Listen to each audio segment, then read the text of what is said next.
working before because he was using the computer. He was manipulating. He had his controller. That's all right, that's all right. You sure?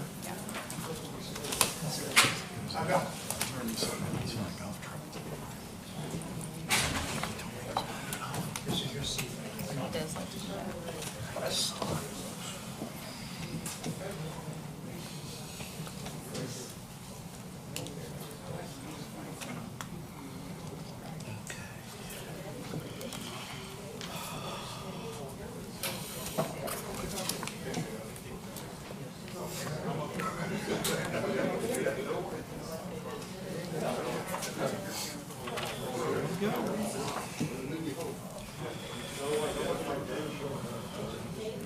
All right, good evening, everyone. This is our July 14th, 2022 regular council meeting.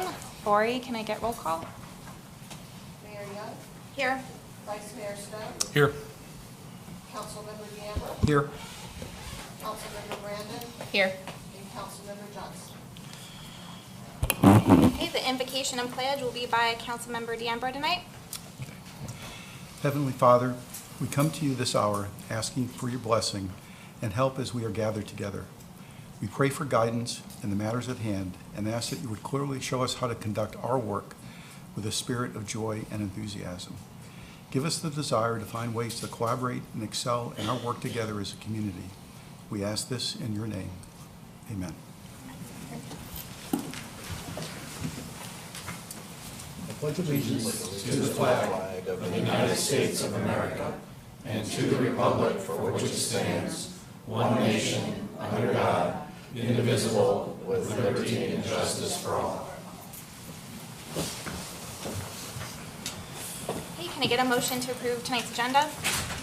Do those? Oh, do it now. Yeah, okay, so on the regular agenda, new business, I would like to move up item number 15, the refuse recycling yard waste collection rates, and item number 16, the mutual aid agreement with the Palm Beach County Fire.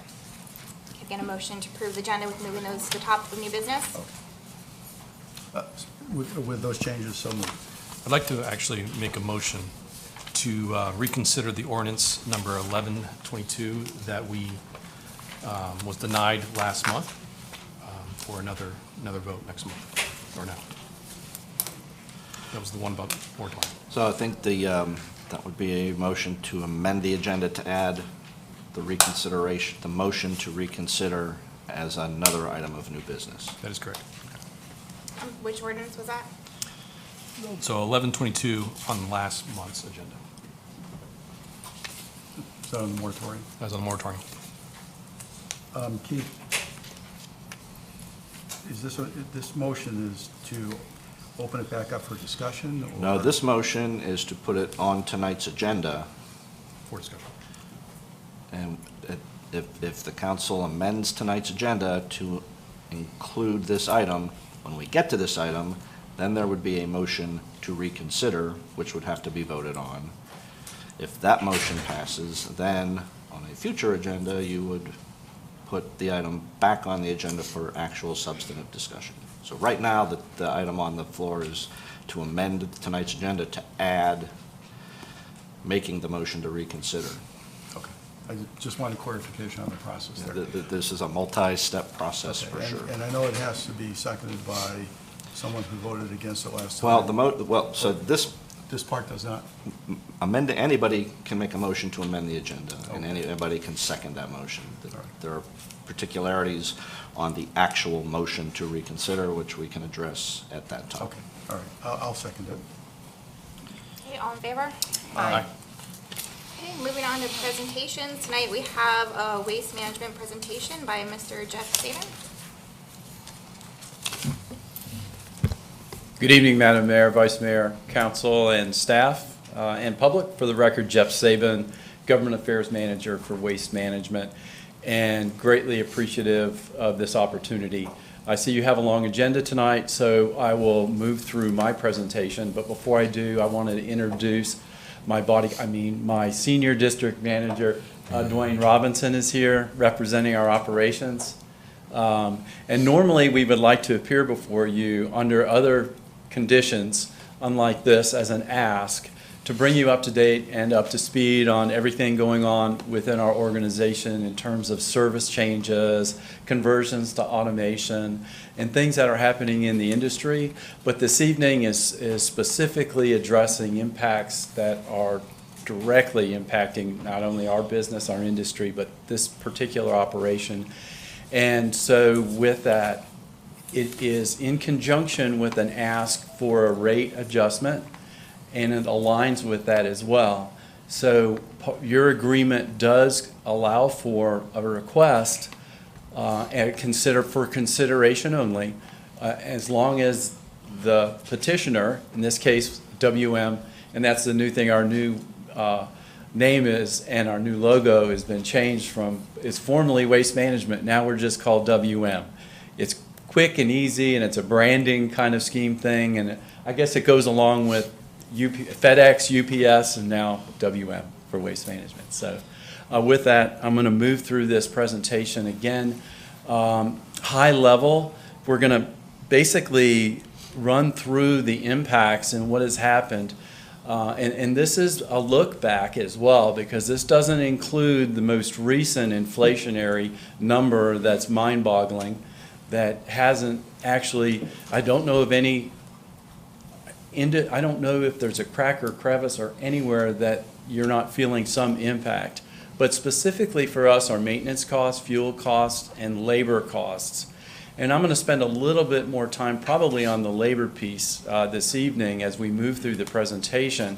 But again, these are direct elements impacting our operations and our business. Indicators, again, as I said, and as of most recently within the last 48 hours, we're looking at a 9.1 inflation rate. Again, this particular presentation, again, looks back over last year, the end of the prior going in and including last year. So these numbers, as you can see, March 22 is only capturing up till March. But fuel, and now our diesel fuel increases, as you can see, and our compressed natural gas, compressed natural gas, which we're converting to, has also seen a significant increase, and some of which is due to production. We had COVID, pre-COVID, and then post-COVID impacts as well. So CNG, diesel, and logistics, labor. Incredibly, and we've seen this too in some supply chain situations, especially in the shipping area, but most importantly, CDL drivers and the lack thereof. And there's not a true pipeline of available and trainable folks with skill sets. And one of the limiting factors too that most people don't know is federally, the minimum age for a CDL driver is 21. But I think you can enter the military at a younger age. So I think we've had some discussions with Congressman Mast, who's interested in this as well, in potentially lowering that age requirement for CDL license, commercial driver's licenses, which would be great. And I know there's a lot of initiatives and efforts in vocational areas as well, through our schools, to develop programs not only for drivers, but for other hands-on skills. So our maintenance costs. And I want to stick with the labor theme because we also are having a really difficult time in finding technicians to work on our trucks. And we've improved upon our working conditions. We have sign-on bonuses and everything to do to attract. And then we've had to kind of bolster to our benefit package to retain. But we're always looking for skill sets that can work on our trucks, most of which now are a lot of computer work. So we've converted our wheelbases to those super single tires. We've made a lot of changes within our organization to deal with trying to mitigate our cost increases. So I think this is, oh, okay, interactive, great.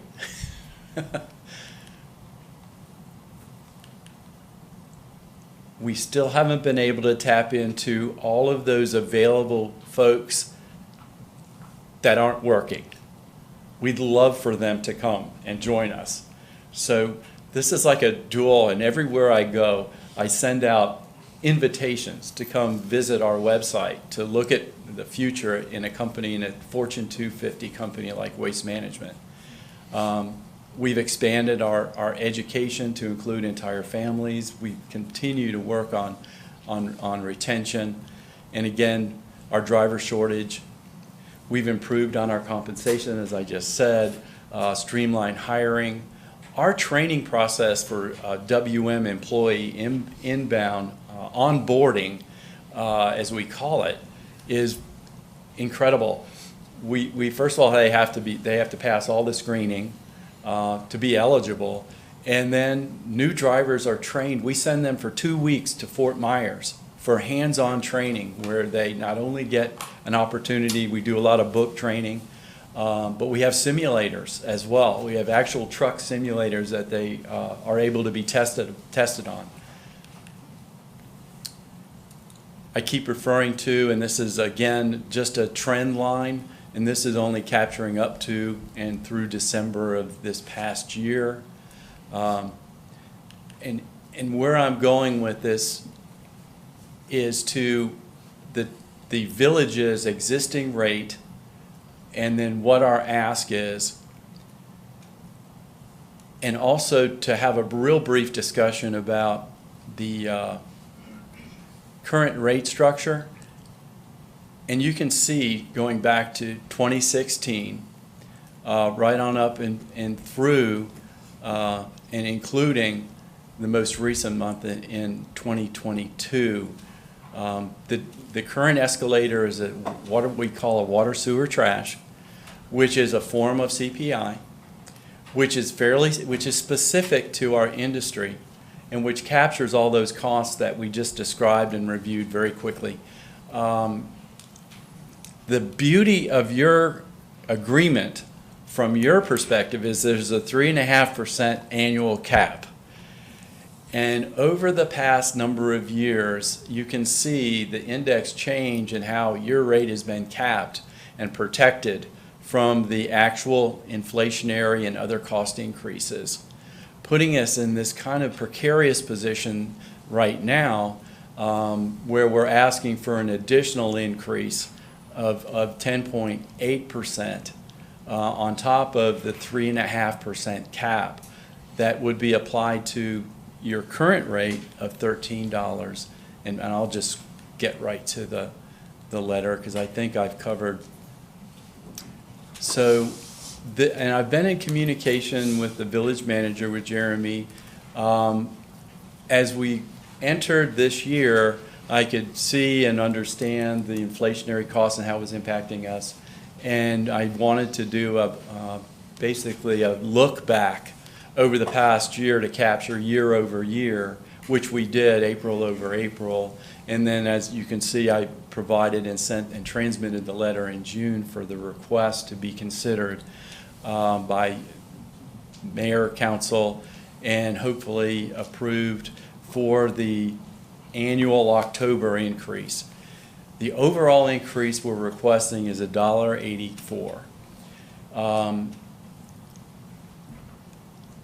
The 3.5% applied to the 1356 is 47 cents, and you can see the 10.8 on the same 1356. So this isn't a double dipping either.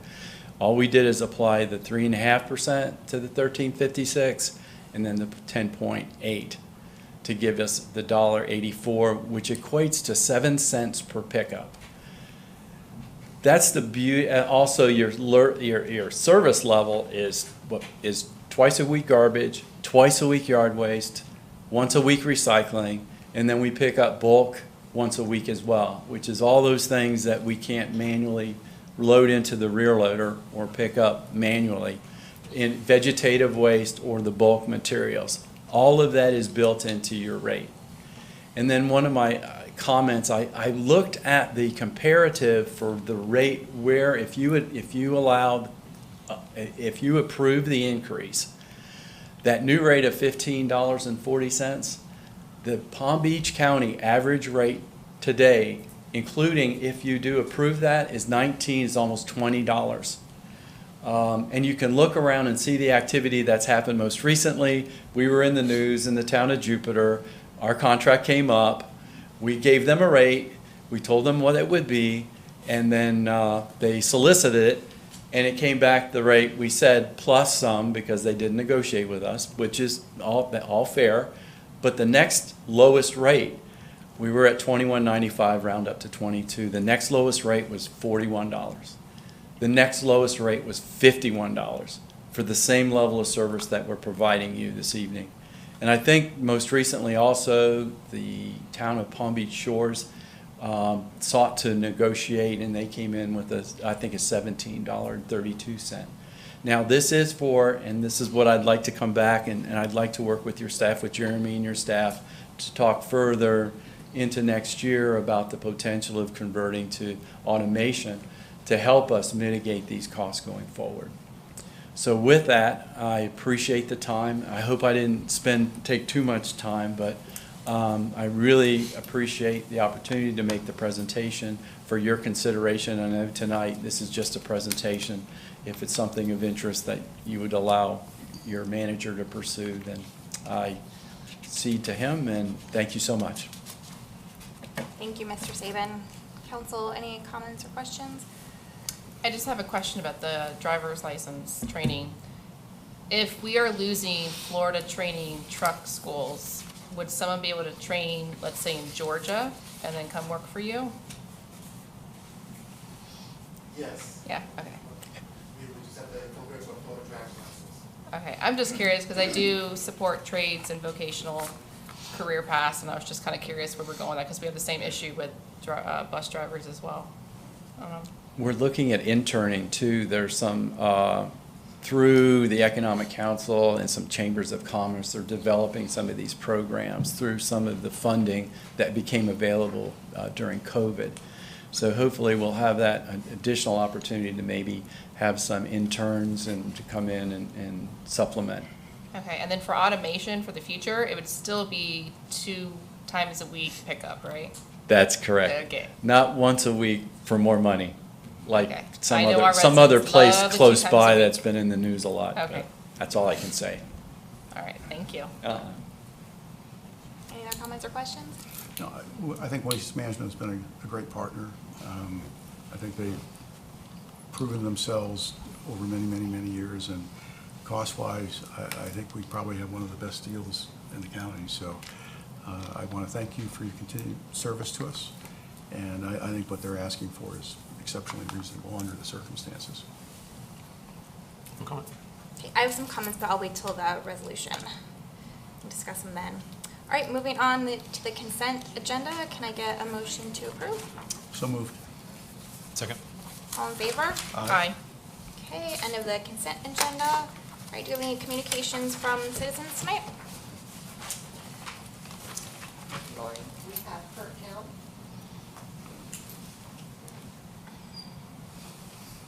Good evening.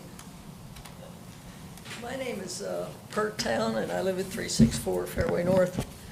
And what I'd like to address tonight is some concerns I have concerning, excuse me, I'm starting to lose my voice, concerning Senate Bill 140 that was signed by Governor DeSantis in the end of last year. And the effects of that and the ramifications of that can be quite devastating. As you know, we had a fire in a residence at 71 River Drive over the 4th of July. And this bill allows for residents to have fireworks on 3 days in the year. It's New Year's Eve, New Year's Day, and July 4th. Well, this July 4th, there was people that were visiting the Key West, and there were fireworks around their home. And it got in the attic, according to the fire marshal, started a fire. Now, they're out of their house for a while, which is expensive with the inflation that we have. and the damage with smoke and water damage, okay? And we have the two best public safety departments here, and they try to protect us, and they do a darn good job of it. I'm very appreciative of that. I've lived here since '81, and I think it's the greatest place on the face of the earth. But I think we're also putting our fire department in a precarious situation by having to go into a fire that could have been prevented. And I think there is a section of the statutes, 791.08, and it goes down, and the Senate bill refers back to this.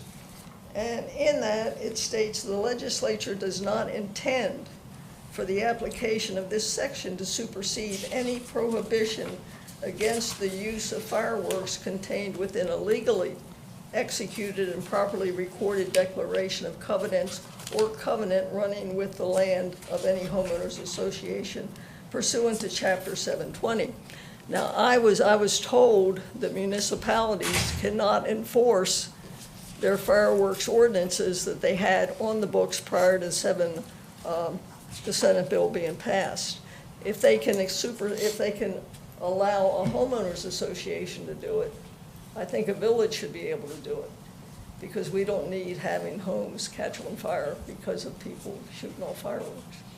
And that's just, I think you know, the attorney can research all this, find out if my interpretation of this is right, because I am definitely not a lawyer, but that's the way I interpreted it. And I just think what I would like to see, if they're doing a study right now researching the cause of the fire. It was initially fireworks, and after the 3 or 4 weeks of looking into this, and it does come back, yes, that's what caused that house fire.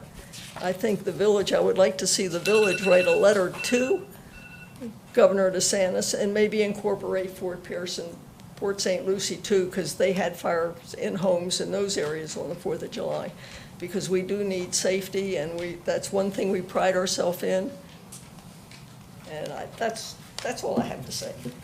Thank you. Harold Taylor.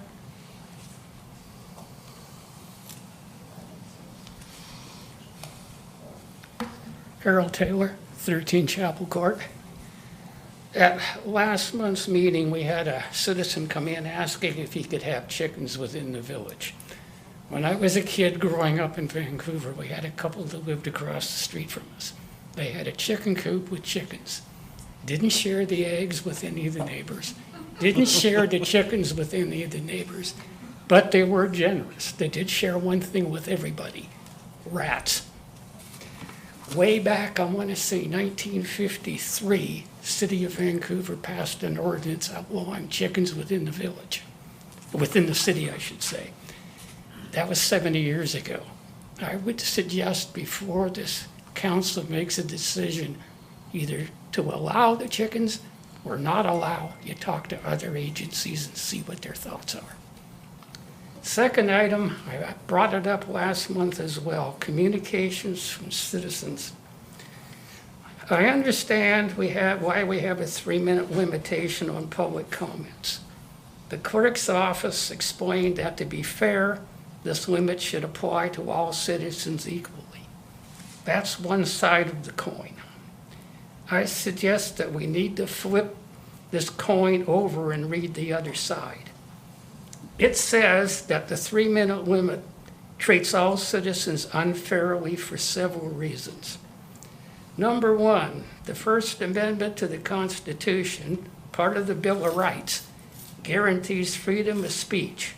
It does not limit that guarantee to just 3 minutes.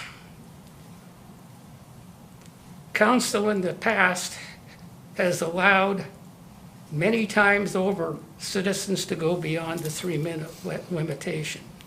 Those actions have set a precedent that the village would have a hard time arguing against if someone were to take this issue to court. If an issue involves monetary concerns such as fees, budgets, taxes, etc., a citizen cannot address these issues in most cases within the 3-minute limit. When you don't allow the citizen to finish your telling us all that you, when you don't allow it, the citizen, you are telling us that you really don't care what we have to say. How is that serving the needs of the citizens that elected all of you? Let's face it, it is not serving any of us at all.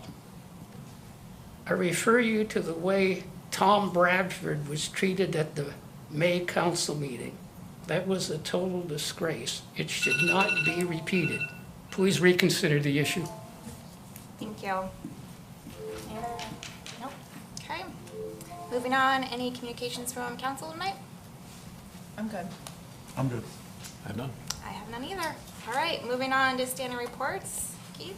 No report tonight, Mayor. All right, moving on to village manager. Jeremy? A couple items. The mayor and I did meet with Chuck Hatcher. He is the state Parks and Rec director. We were able to get that meeting through Jack Corey. We did ask, per Mr. D'Ambra's request, if that would be possible for the village to own that park. We did get an answer that it was a no, that the state does not typically sell off those parks or deed those over. We did ask for, different avenues for funding. They gave us some avenues to look at. Mostly it was grants and the grant opportunities, but it was productive conversation, I thought.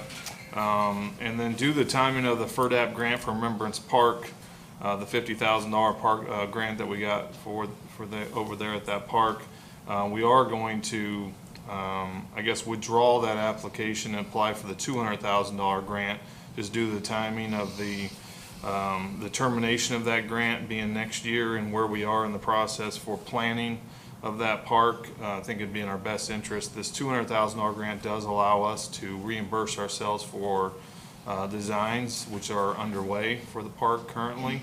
And then just a couple of notes. We have kicked off the Adopt a Tree and Tree Donation Program. You can learn more about that. We have brochures that are made and we have a website. Most of you guys have seen that we do have the VOT Proud Flag. We have 5 or 6 of those that citizens can pick up when they go on vacation and just be proud and take pictures of being part of the village. And then you guys have seen our magnets for Skip the Fertilizer. I think that'll be a good reminder in reference to our ordinance against fertilizer during that time. So with that, you have my report. Any questions for Jeremy? Nope. All right, moving on to the police department, Chief Medina. So, and I would like to suggest to council, I very much miss hearing from both the chiefs. So would everyone be okay with maybe them just providing some highlights, not going through the whole report, and then we can ask them any questions? Yeah, that'd be fine. You guys good with that? Okay. Evening, Council, Mayor. During the last month of June, as you all have the report, just some of the highlights. We had our Public Safety Awards dinner. Thank you all for attending. That meant a lot to the officers as well as the firefighters. As you all know, we are now an accredited police department by the Florida Department of Law Enforcement. As part of that, honestly, a lot of people in the village were a big part of that. And someone that's here I want to acknowledge is Doug Chambers and the great work that Public Works did. There's so many things that go with accreditation, clean facilities, vehicles. There's a whole litany of things, and Doug's people were phenomenal as well as him, so I wanted to thank him for that. We attended our Traffic Safety Awards where Pastor Paul and Officer Jerry Lynn were acknowledged for their efforts. We have a new officer, Jada DeGraffenried, sorry. We received our virtual simulator. I think it came out in the Post today, the story of us in regards to the virtual simulator training that all the officers go through. As part of that, we're also going to be bringing the community through it as well. So, that's something else that I want our community to be able to see what the officers see when they go into different scenarios. We coordinated with Palm Beach Sheriff's Office for mutual aid on Beach Road and US 1 for traffic enforcement. I'm sure you all have gotten, several calls from Beach Road. I spoke to the captain. We're going to periodically do some enforcement together. So that's something that we'll continue to do. And last but not least, and it's not on my thing, in August, I will be losing Ambra Kraus, and as many of you know, Ambra is phenomenal. I tell her all the time, and honestly, I'd be remiss if I didn't put it on the record how much she means to me, how much she means to the village, to our residents, and just the hard work she's done for 9 years now. So she's truly going to be missed. tough shoes to replace, but on a personal level, I'm happy for her. So I just want to publicly acknowledge how much she means. Any comments, questions from council? Other than, I like to tell Amber she's not allowed to leave. I tried that. I tried. Look back into that room. I thought you had some control. I mean, I know. I'm sorry. Well, I just want to thank you for coordinating with Palm Beach County Sheriff's Office for the beach road, because I've personally gotten a lot of complaints with that, and I know the residents noticed and really appreciate you guys out there with the Sheriff's Office, so thank you. Appreciate And then any update on track, anything going on with that? Yes, we had our last meeting. One of the things that we're going to be doing with our track is we're actually going to certify them in CPR. That's something we talked about. They were quite happy about the new motor unit that we'll be getting, because like I said, we talked about speeding issues. Trying to think, is there something else, Mr. Bradford, that we discussed? Where's Mr. Bradford? There you go. Trying to think. But honestly, it's just, and I tell Mr. Bradford all the time, and Pert's here as well, it's just, I love when they come and tell us, Gus, this needs attention, or this needs, taken care of. And it's just the open dialogue that honestly is, I find phenomenal. And every time they come in, it's literally, I walk away with, hey, I got a new idea, let's do this collectively. So, I'm just glad that they're a big part of it. Thank you. Thank you. All right, Chief True.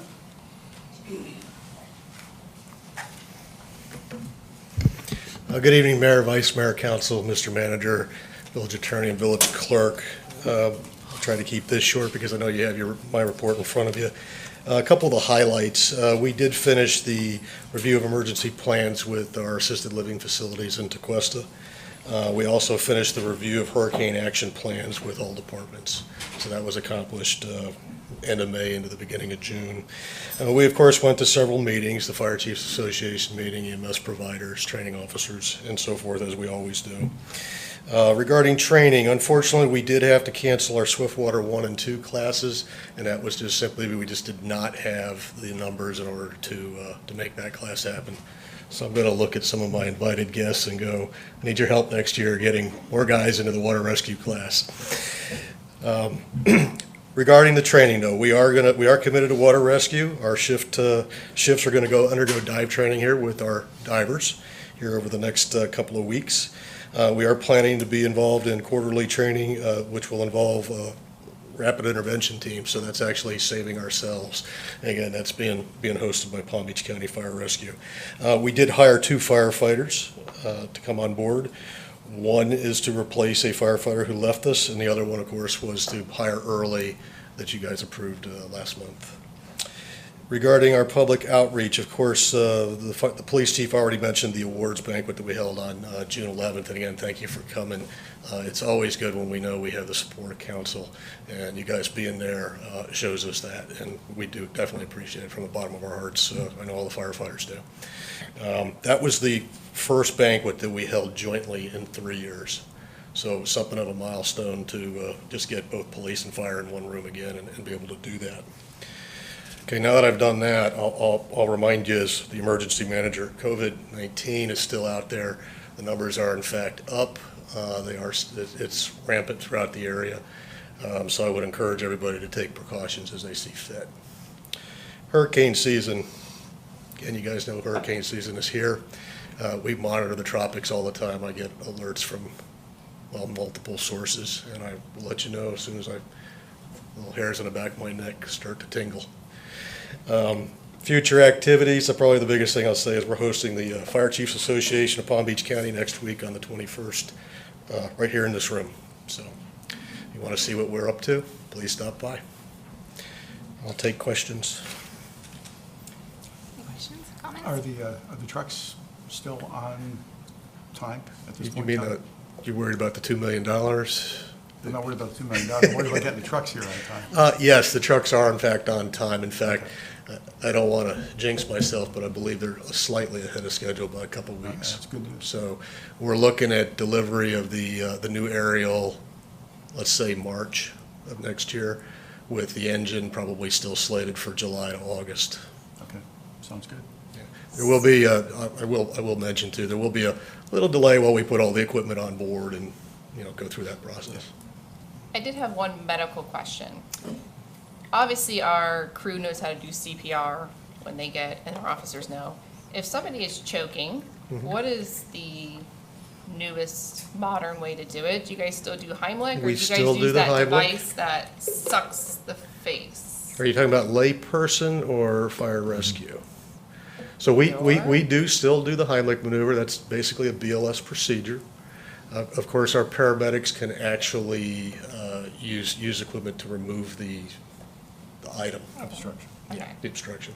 So for parents in this village, if their child is choking, would you recommend them having that device that sucks the item out of the mouth? I'm gonna stick with the American Heart Association on this and Yeah. say it still comes back to being able to do BLS before you do anything Okay. else. Only because obviously something to start before you guys get there, you Right. know, and you're very quick, just, I feel like that's lacking, and there was an incident, and I was just curious where we're going modern day, if it's still just the old school. It's still old school That and first. the hit, It's right? always BLS before you do anything else, Okay. so we would recommend that way. Okay, because that device also floats around on TikTok, so, Does it? that's a. Any other questions? All right, thanks, Okay. Steve. See you again. All right, moving on to the regular agenda, old business. Item number 9, ordinance 09-22 for vacation rentals. Keith? Thank you, Mayor. Ordinance 0922, an ordinance of the Village Council, Village of Tequesta, Florida, amending the Code of Ordinances at Chapter 78 zoning, Article 1 in general, Section 78-4 definitions, creating a new definition for the term vacation rental to correspond with Village Code and applicable state law. Also amending the Code of Ordinances at Chapter 78 zoning by creating an entirely new Article 14 vacation rentals to provide statutory compliant regulations for operation of vacation rentals in the Village of Tequesta, providing each and every other section and subsection of Chapter 78 shall remain in full force and effect as previously adopted, providing conflicts clause, severability clause, authority to codify effective date, and for other purposes. This is second reading. And you will see part of the ordinance provides for application and inspection fees, and you will see a resolution later this evening that amends your fee schedule. And if this is passed, that will amend the fee schedule to adopt proposed fees for those items. Okay. Any council questions or comments? Well, one, Keith, I just want to compliment you guys for doing an excellent job of drafting this particular ordinance within the parameters that the state allowed us. The only question I have is the process of identifying and making sure that anyone who is engaged in this kind of activity is aware that this ordinance is now in the books and that they need to comply by October 1st. Yeah, there will have to be an education campaign. I'm sure the manager can speak to that. Yeah, so I know Lynn is here from the building department, at least I saw her there. If this is adopted, we will take between now and September 30th to launch an education campaign, educating the resident, obtaining vacation rental permits, and also, promoting the vacation rental requirements. So we have a few months to actually educate and get people on board. It's not just going to be, iron fist right off the bat. So. No, I understand that. I just want to make sure that we don't have people using the excuse that, well, they didn't know. Are we going to be looking at what is advertised on VBRO and Airbnb as part of that process to make sure that we're identifying people? Yeah, and we'll also make contact with Palm Beach County because they have a process for that people should be filing with them and the state as well. So, yeah, we will be looking at the entire picture. Okay, very good. Okay. Any public comment? All right, can I get a motion? So moved. Second? All in favor? Aye. All right, moving on to item 10, ordinance 10-22. This is for some changes to the DRC process. Thank you, Mayor. Ordinance 1022, second reading. An ordinance of the Village Council, Village of Tequesta, Florida, amending the Code of Ordinances at Chapter 78 zoning, Article 9, Supplemental Regulations, Division 2, Site Plan Review, Section 78334, Application and Review Process, to provide that Development Review Committee meetings are public meetings and to provide new on-site notice requirements for development applications, providing that each and every other section and subsection of Chapter 78 shall remain in full force and effect as previously adopted, providing a conflicts clause, severability clause, authority to codify an effective date, and for other purposes. Any council comment? Nope. Any public comment? right, can I get a motion? So moved. I'll second. All in favor? Aye. All right, moving on to agenda item 11, ordinance number 12-22, which is charter amendments. Take a breath. Good luck. All right. Take 2 breaths. Ordinance 1222, second reading. An ordinance of the Village Council of the Village of Tequesta, Florida, approving proposed village-initiated amendments to the village charter, which proposed amendments would increase council member terms from 2 years to 3 years, add new term limits of 3 consecutive terms thereafter requiring a 1-term waiting period before running for office again, revise village council reorganization procedures to conform with the new 3-year terms, require any person running for the office of council member to have resided in the village of Tequesta for a minimum of 1 continuous year prior to being eligible to qualify and run for the office of council member, eliminating the requirement for runoff elections to resolve tie votes among candidates for council member office and instead providing for the drawing of lots, eliminate the requirement for a special election to fill a council member vacancy caused by death, resignation, removal from office, or failure to qualify, and to instead allow a temporary village council appointment until the next general election. Require a referendum and voter approval prior to any future consideration by the village council for dissolving, abolishing, or outsourcing the Village of Tequesta Police Department or Fire Rescue Department, and providing non-substantive text amendments for internal consistency, general language clarification, and organization, all in accordance with this ordinance 12-22, passed and adopted by the village council on July 14th, 2022, providing a ballot title and ballot summary in accordance with the requirements of Florida law, providing for proposed charter amendment question language and putting said charter amendment questions to a vote of the electors of the village at the March 14th, 2023 municipal election, providing an effective date and for other purposes. Good job. Any council comments? No, any public comment? Can I get a motion? So moved. I'll second. All in favor? Aye. And Ms. Nielsen, you're now off the hook. With the adoption of that on second reading, that sunsets the charter review committee. Okay, moving on to agenda item 12, ordinance 13-22. This is for amendments to the Public Safety Pension Trust Fund. Thank you, Mayor. Ordinance 1322, an ordinance of the Village Council of the Village of Tequesta, Florida, amending the Code of Ordinances at Chapter 2 Administration by amending Exhibit B to Section 2-61 Pension Trust Funds, Public Safety Officers Pension Trust Fund, by amending Section 2 definitions to amend the definition of accredited service to provide for the inclusion of active military service time or time served as a firefighter for another governmental employer, to clarify vested deferred retirement, by amending Sections 8 and 9 to adopt presumptions of Florida statutes, by amending Section 14 Deferred Retirement Option Plan, Section 21 Distribution of Benefits, and Section 22 Miscellaneous Provisions, to update plan to incorporate the new required minimum distribution age of 72, amending Section 27 Service Prior to Employment to amend this section to comply with changes that were collectively bargained, providing for a conflicts clause, severability clause, and authority to codify an effective date and for other purposes. Okay, any council comment? Any public comment? All right, can I get a motion? So moved. I'll second. All in favor? Aye. Aye. Okay, on to new business. I am going to start with agenda item 16, which is renewal of the emergency services agreement for mutual assistance. Chief True. While he's coming up, I just want to acknowledge Palm Beach County and their administration. I appreciate you guys being here. More than anything, I appreciate the partnership that we've had with the village for the since I've been here. It's been great. I know it goes back before I do, so appreciate that. I also want to acknowledge Chief Troop's, work on this. I know it's been on the radar for a long time, and I know we started talking about it many years ago, but more importantly, back in January. So, Chief Troop, I thank you for your work on this as well. I appreciate that. Good evening again, Mayor, Vice Mayor, and Council. So this is the renewal of the Emergency Services Agreement for Mutual Aid, Automatic Aid Dispatch, ISO training, vehicle maintenance, and repair services between Palm Beach County and the Village of Tequesta. Before I go any further, I would like to introduce the 3 gentlemen to my right. Chief Patrick Kennedy, he's the Fire Chief for Palm Beach County Fire Rescue. Deputy Chief David Woodside, who I worked with on this contract. And of course, Chief Bill Raleigh, who is our District Chief on this end.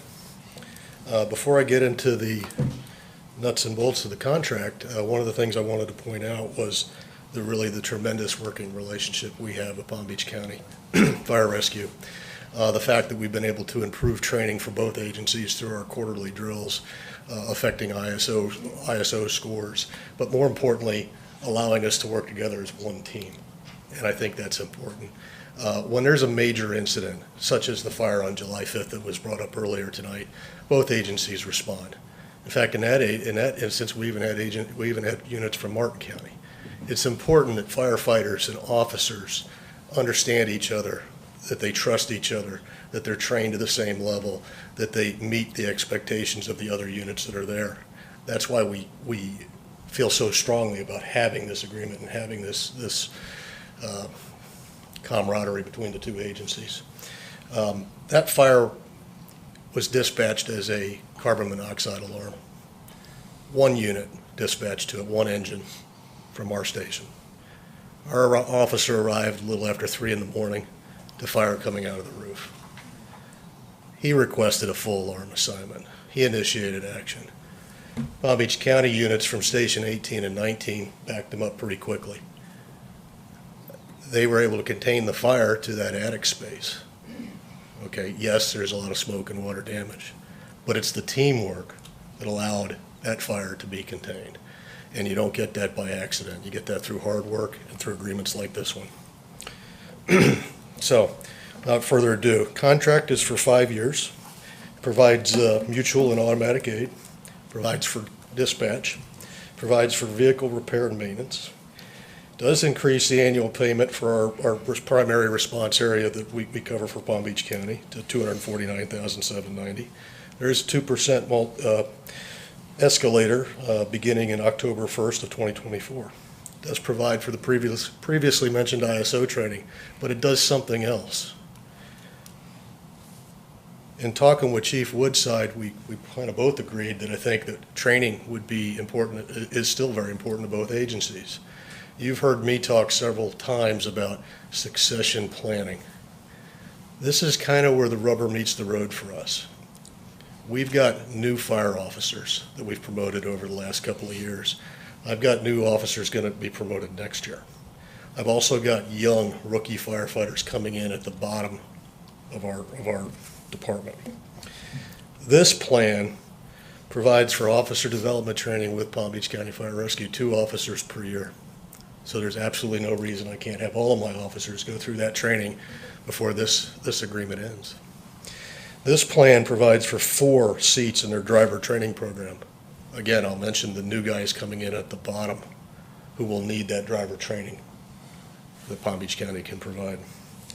It also provides for 2 on-site training opportunities here at DeQuesta Fire Rescue, further strengthening our ties with everybody that's in Battalion 1 up here. Our plan is to work with these guys and develop a better, stronger fire department because of it. And I think that's what we've done, certainly in the last few years. So with that, I guess I will take questions, or if you have any questions for Palm Beach County Fire Rescue, they are here. Council, any comments or questions? No questions, but thank you for being a partner with us.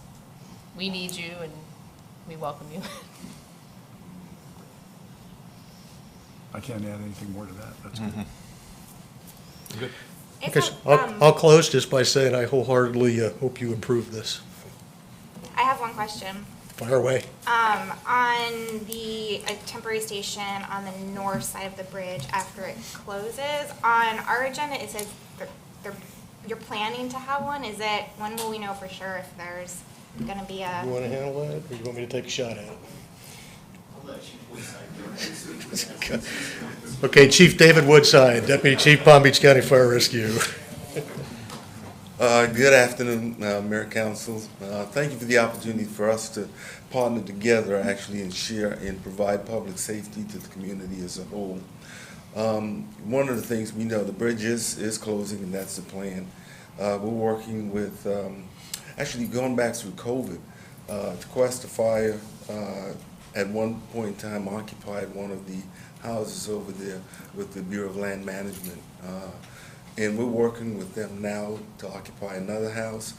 But the other house needs a lot of, I'm going to say, work to bring it up to standards.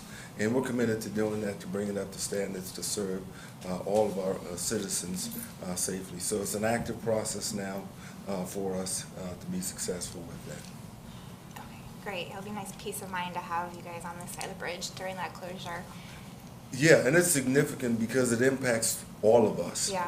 And at the end of the day, it may be two different organizations with the same goal working together to meet the needs of our citizens street. So thank you for that. Okay. I just want to thank you gentlemen for coming to our meeting tonight and just great job negotiating the contract. It's nice to know that we continue the partnership and we both can rely on each other. It's a peace of mind for our residents as well. So thank you. All right, any other council comments? No? Public comment? Can I get a motion? So moved. I'll second. All in favor? Aye. Okay, moving on to, skipping the item number 15, resolution 2122 to adopt the refuse recycling yard waste collection.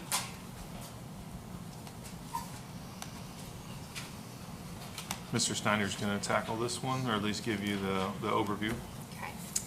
Okay. You heard, Mayor, Council, nice to see you, and happy to be here. You did hear the presentation by WM, and there's no doubt that having good solid waste group in your city or village is real good, coming from Port St. Lucie. And so we're looking at a annual rate of $185.40. And that's where we are. Okay, do we have any council comments? No. I have a couple, but I think probably Mr. Sabin, you might be better to answer them.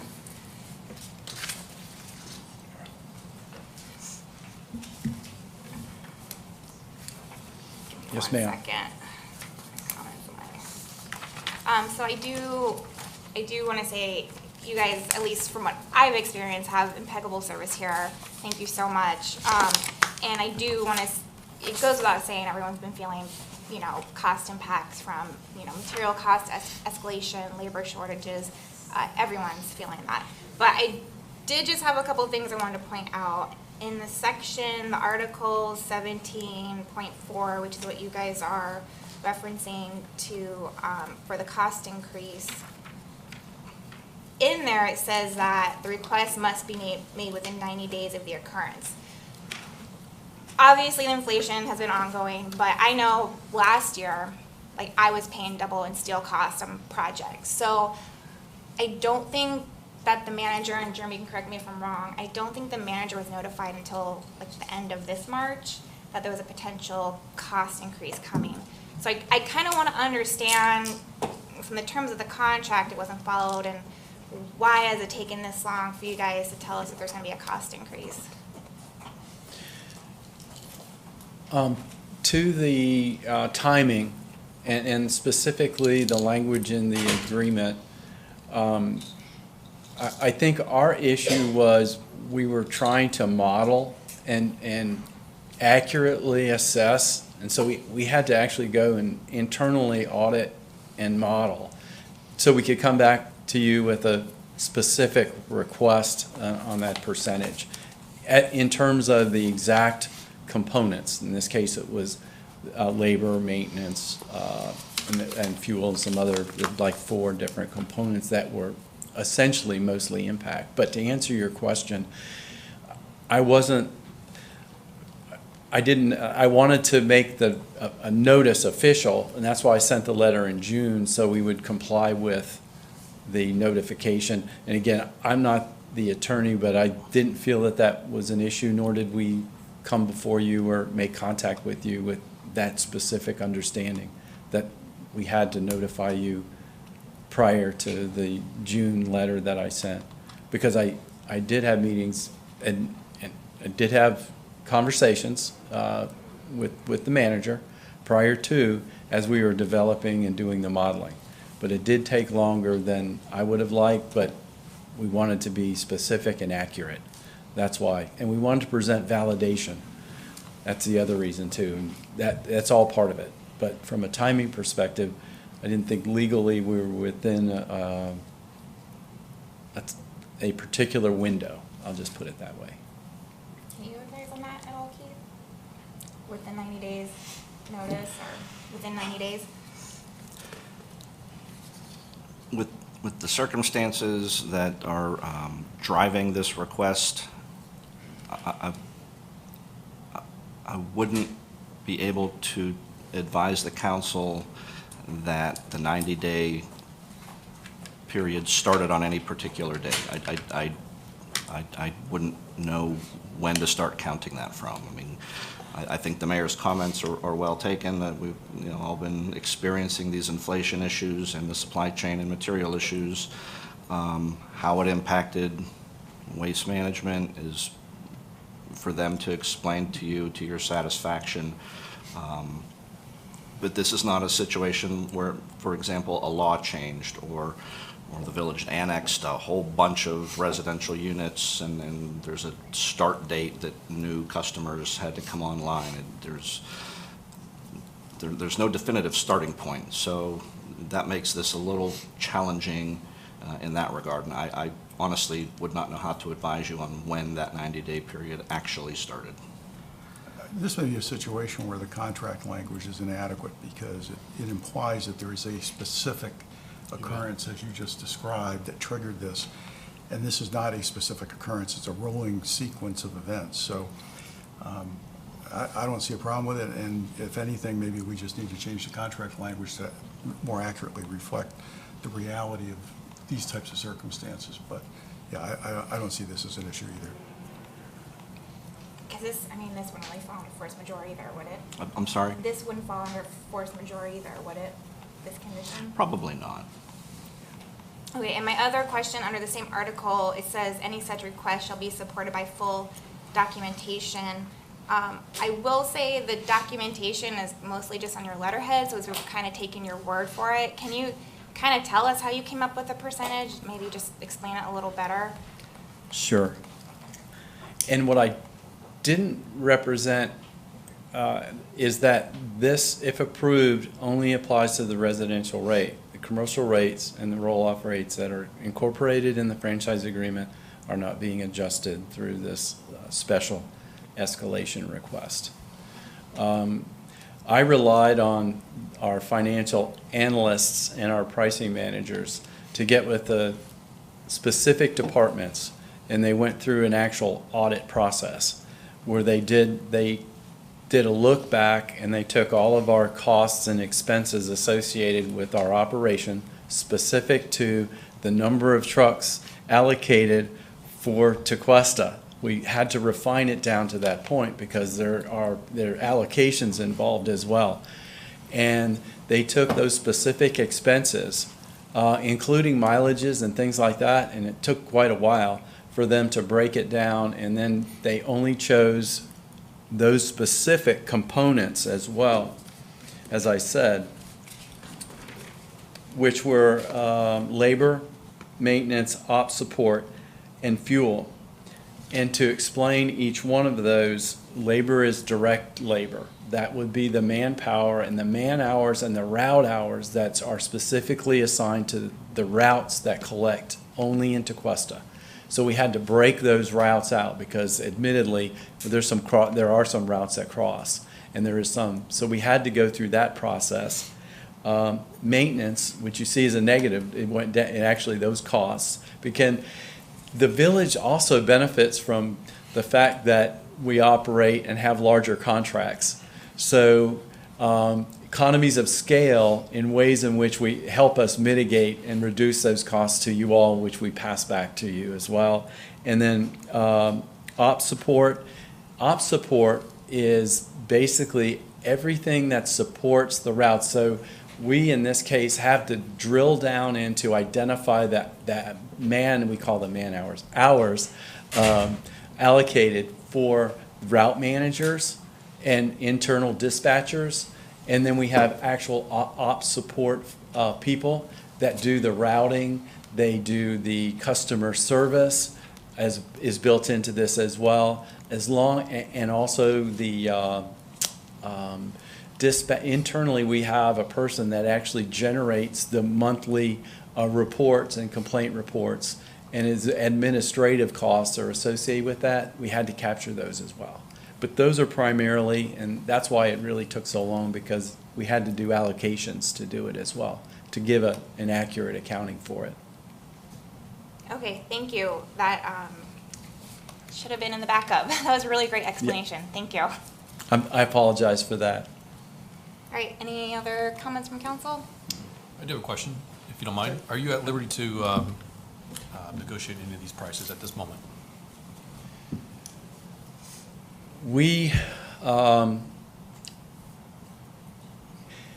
I would say we have spent a lot of time in sharpening our pencil, and that I would not be in a position at this point. And if we have to go back and relook at it, we would want to do a catch-up. And I don't think that would be, it wouldn't be beneficial without being specific, because we had a cutoff time where you saw on the calendar, and it's just the inflation has gone up since then. So I really wouldn't be in a position to go back, because then I would open up, we'd look at inflation rates to date. And that, again, that probably wouldn't be conducive to what I'm asking. Fair enough, appreciate it. Yeah. Sorry, I actually have one more question. What is your projection for the next year? I mean, I know no one has a crystal ball, we don't know what's going on. I mean, would we, if it gets worse, would you come back in the middle of the year? I mean, what's your protocol? I mean, knowing that you obviously waited this whole past year until we had to renew, what are your plans or protocol for the next year? And I referred to it very briefly, and not to be specific, but as you're probably well aware, one of the primary mitigants for costs and to address all the labor discussion and highlight that we did is to go to automation. So, and right now, your agreement is up and through September 30th of 2025. So we have time, but we're converting the town of Jupiter to automation effective March 1st of 2023, this coming March. So we would like to have those same discussions with your manager in regard to ways in which we can mitigate those costs. To specifically answer your question, because we are aligned with, and your contract has the escalator clause, and that we're only able to adjust the rate annually to coincide with your assessment in the October 1st fiscal year, that we would be already coming, we're going to develop our plan going forward for what that's going to look like, what the pricing is going to look like. I think we've developed options and the associated rates. And if it would be acceptable, we would start those discussions right away. So we could kind of meld it in and take advantage of the other conversions as well. Okay. Did I answer that? Yes. Thank you. All right, any other comments? No, any public comment? No? All right, can I get a motion? So moved. I'll second. All in favor? Aye. Okay, now we are moving back up to 13. item 13 to set the proposed millage rate and budget hearings in September. Jeremy? So this item does two things. It does set the maximum tax rate proposed by the village. The maximum tax rate proposed tonight is the current rate of 6.629, which has been the rate for the past 3 years. Once the max rate is set by the village, we may not exceed it. So if in the future it cannot go up, although council through the budget process can make a motion to lower the tax rate beyond that 6.629. So tonight is just setting the max tax rate. It can still go down in future action. Second thing it does is set the public hearings as of September 8th at 5:30 for tentative budget. And then September 15th, we'll approve the final budget in that hearing. So that's what the two items are. you can make a motion for that. Okay, thank you. Any council comments? Any public comment?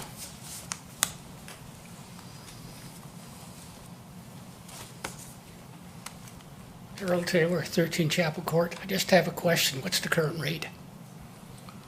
It's a 6.6290, it's the same. Thanks. Okay, can I get a motion? So moved. Second. All in favor? Aye. Okay, moving on to agenda item 14, resolution 20-22 for the stormwater utility fees. Mr. Snyder will tackle that one as well.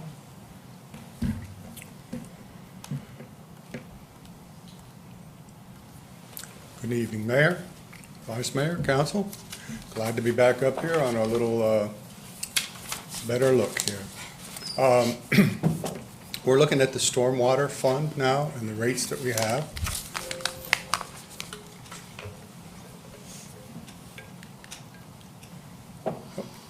Here's our stormwater system as outlined by Mr. Hammond. We have 550 structures and 10-plus miles of pipe. Our budgeted expenses here, we have 46% in capital and R&R. We have reserves planned for this year of 7%. Personnel is 14%, and general operating is 33% of the budget. Our budgeted revenues, because of our ARPA grants and another grant that Mr. Hammond was able to get, we are 43% grants this year.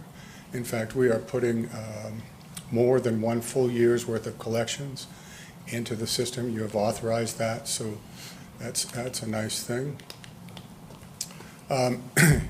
Here's our operations over the past 5 years.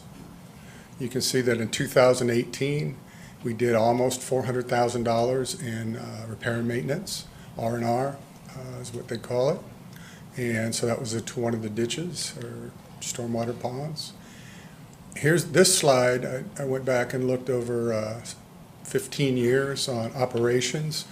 You can see that the zero is quite a ways up the line there for our net income. 40% of the time over the 15 years, we did not make a profit. We lost money. These are in thousands. So 2017, we added 3,000 to the mix, but that's not very much. It's a very slim margin.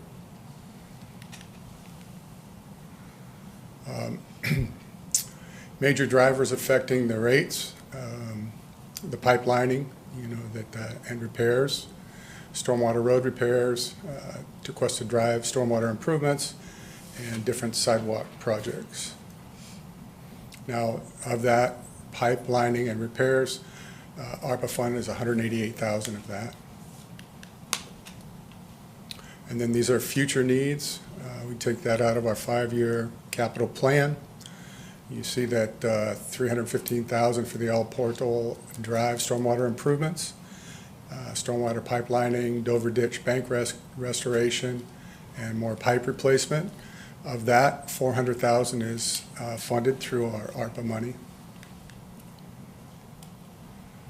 These are the upcoming projects that Mr. Hammond had identified. He does have a vulnerability study that he got a grant for, $95,000 grant. So he's looking at that. That may have some costs involved. Here's our our revenues, which is the red line, and against our expenses. You can see that while 2022, we hope to add some, and 2023, we hope to add some to our reserves. If we keep with no rate changes, we start going negative more and more as we go out. So those are projections, and you can see where the projections lead us. With a rate change,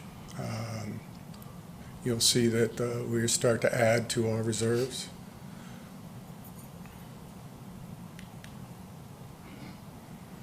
This is the proposed user rate revenue adjustments.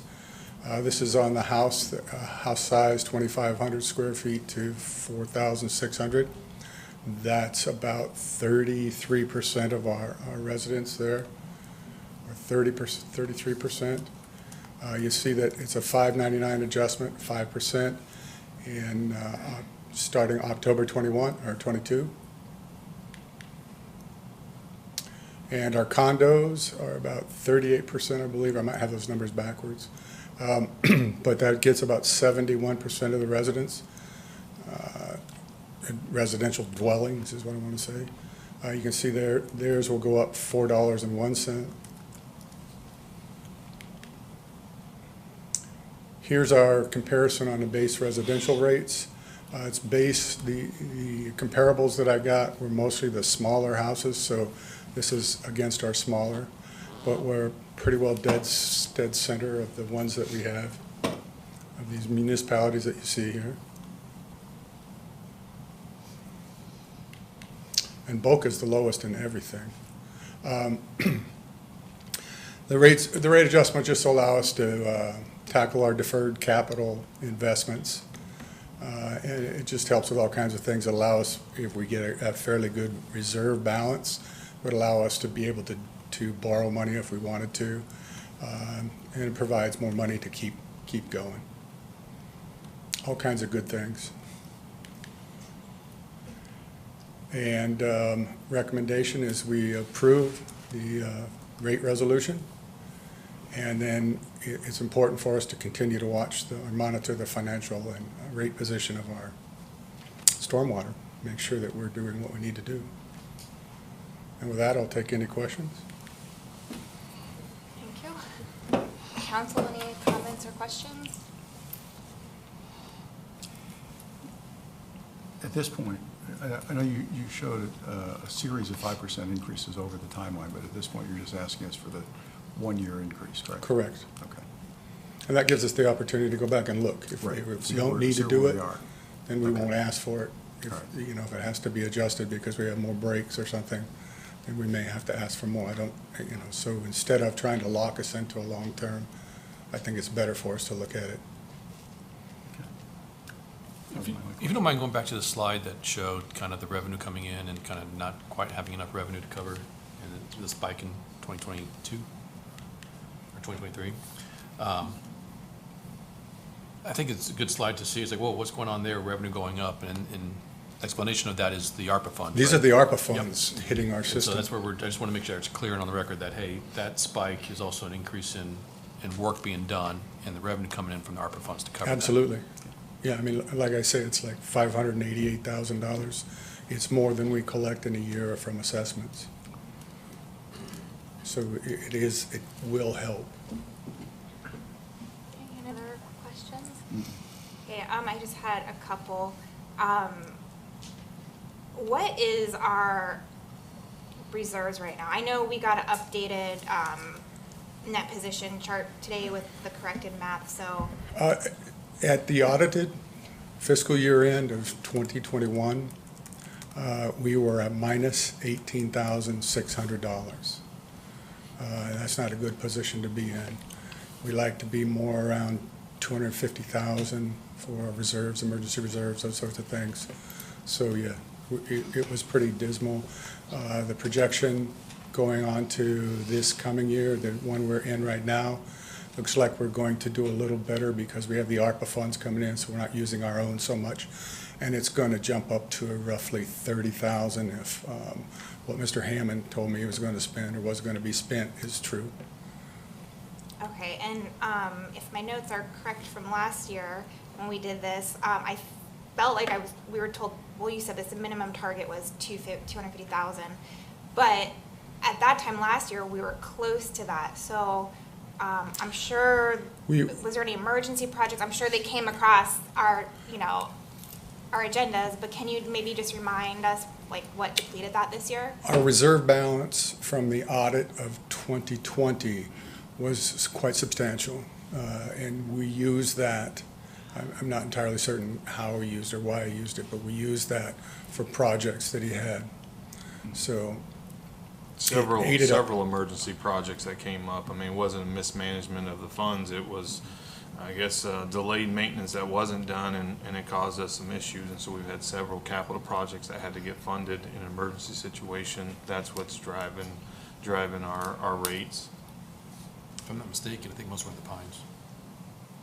Yeah, I'd have to go back and look, but you could be right. I think there's one in the country club too. Yeah. Okay, and then I will say I'm pleased, I know last year, the projection for this year was 5%, so I'm glad it's 5% and not more, because I mean, even, you know, the waste management of this, it's so hard to prove these right now, and, you know, everyone's electric bill is higher, it all adds up, so even though it's only $5 or whatever the number was, it hurts to prove these, but I think it's on track with what we saw last year, and I'm glad it's not more, so. Me too. Any other But I comments? think it's because you pointed the money towards, from ARPA funds, towards Yeah. helping out, Yep. quite frankly. Okay, any other comments? Any public comment? Okay, Mr. Bradford, you raise your hand first, or you can go next. It's Thomas Bradford, 44 Chestnut Trail, Tequesta. One of the slides showed a delineation of the major categories of expenditures, I assume, for the next fiscal year, and it had new sidewalks. Why would sidewalks be part of storm, is my question. Is that next year, or was that the prior year where Tom, when there's work that gets done, if it disturbs the sidewalks, then stormwater has to, as I understand, pay to repair those. And the swales and the right-of-way portion would fall under the stormwater part. Right. So, I mean, the sidewalk is paid out of the general fund, but the corresponding work that goes with it would be stormwater. And that's how we did, like Country Club project was one of them. I know that Doug has done another project or two that we've done used some stormwater in the swale and the right-of-way portion of it.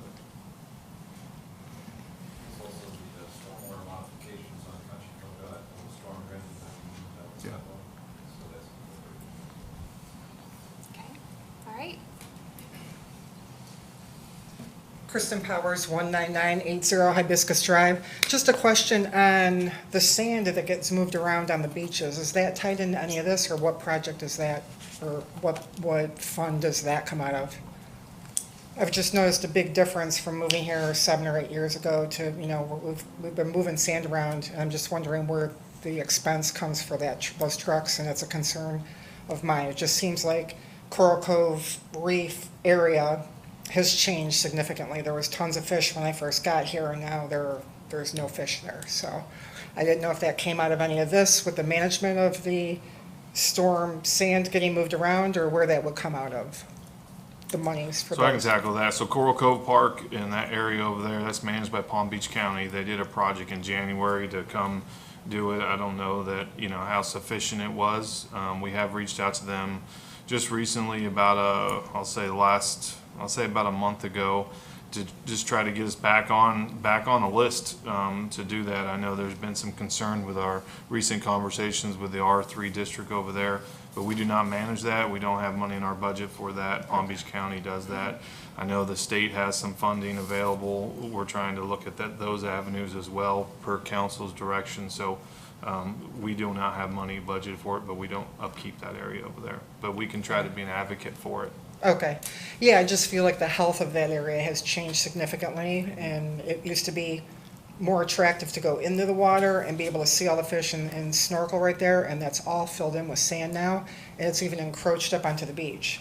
But it's like that all the way through Juneau and everything, so just thought I'd raise the issue just to make sure I know, you know, where the money's coming from, or if there is any money from our area, since that's one of our major guarded beaches, so, thank you. And, you know, with the ocean, the sands they move naturally. Yeah, You know, during the seasons, they move up and down the beach, so. yeah. Some of that is not just an issue of replenishment, some of it is just the natural occurrences. I mean, the Jupiter Inlet, if you actually look back in history, Jupiter Inlet, until they built the breakwater and maintained it as an open inlet, that inlet used to cover itself up every few years and completely shut off from the ocean, and then it would open up back again as a natural occurrence. Yeah, I understand that, and I've just been hoping that some of that sand right there over all that rock will be pulled back away so we get our fishies back. That's all I've been wondering, you know. Thank you so much. Thank you. Okay, any other public comment? Can I get a motion? So moved. Second. All in favor? Aye. Okay, moving on to agenda item 17, to approve a work authorization with Holtz Consulting Engineers. If I will just introduce Ellie Cohen. She is our intern. She has the information for this item, and we'll be introducing it. I guess if it got super technical, Nate is here and can answer any questions as well. Good evening. Like he said, my name is Elle Cohen, and I'm working this summer as the engineer intern with the Utilities Department. This item is consulting the work authorization with Holtz Consulting to replace well number 18. This Could you speak up just a little bit? And I get that all the time myself, so just sorry. The work authorization covers design, permitting, bid, and construction for the entire project. Well number 18 is one of 10 superficial wells and is located in Tequesta Park. This is a budgeted item for this fiscal year. If you have any questions, Nate and I mean Nate, will be happy to answer them. Thank you. Okay, any council comments? Just one, Nate, I know this was within the budgeted amount, and I'm assuming that we were anticipating the engineering component here. Is it consistent with what we were estimating for that element? I'm sorry, what was that?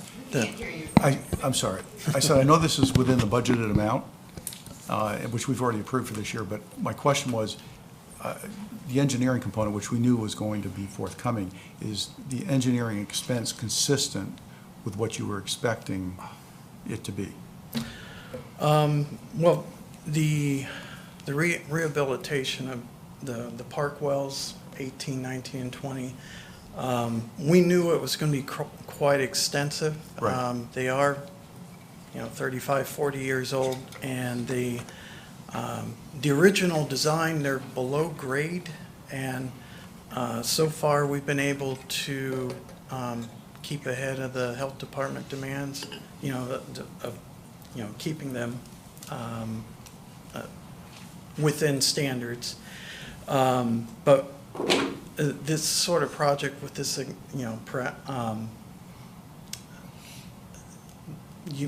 perhaps needing to be re-drilled altogether, there was a lot of discussion about whether we could use the same well casings or not.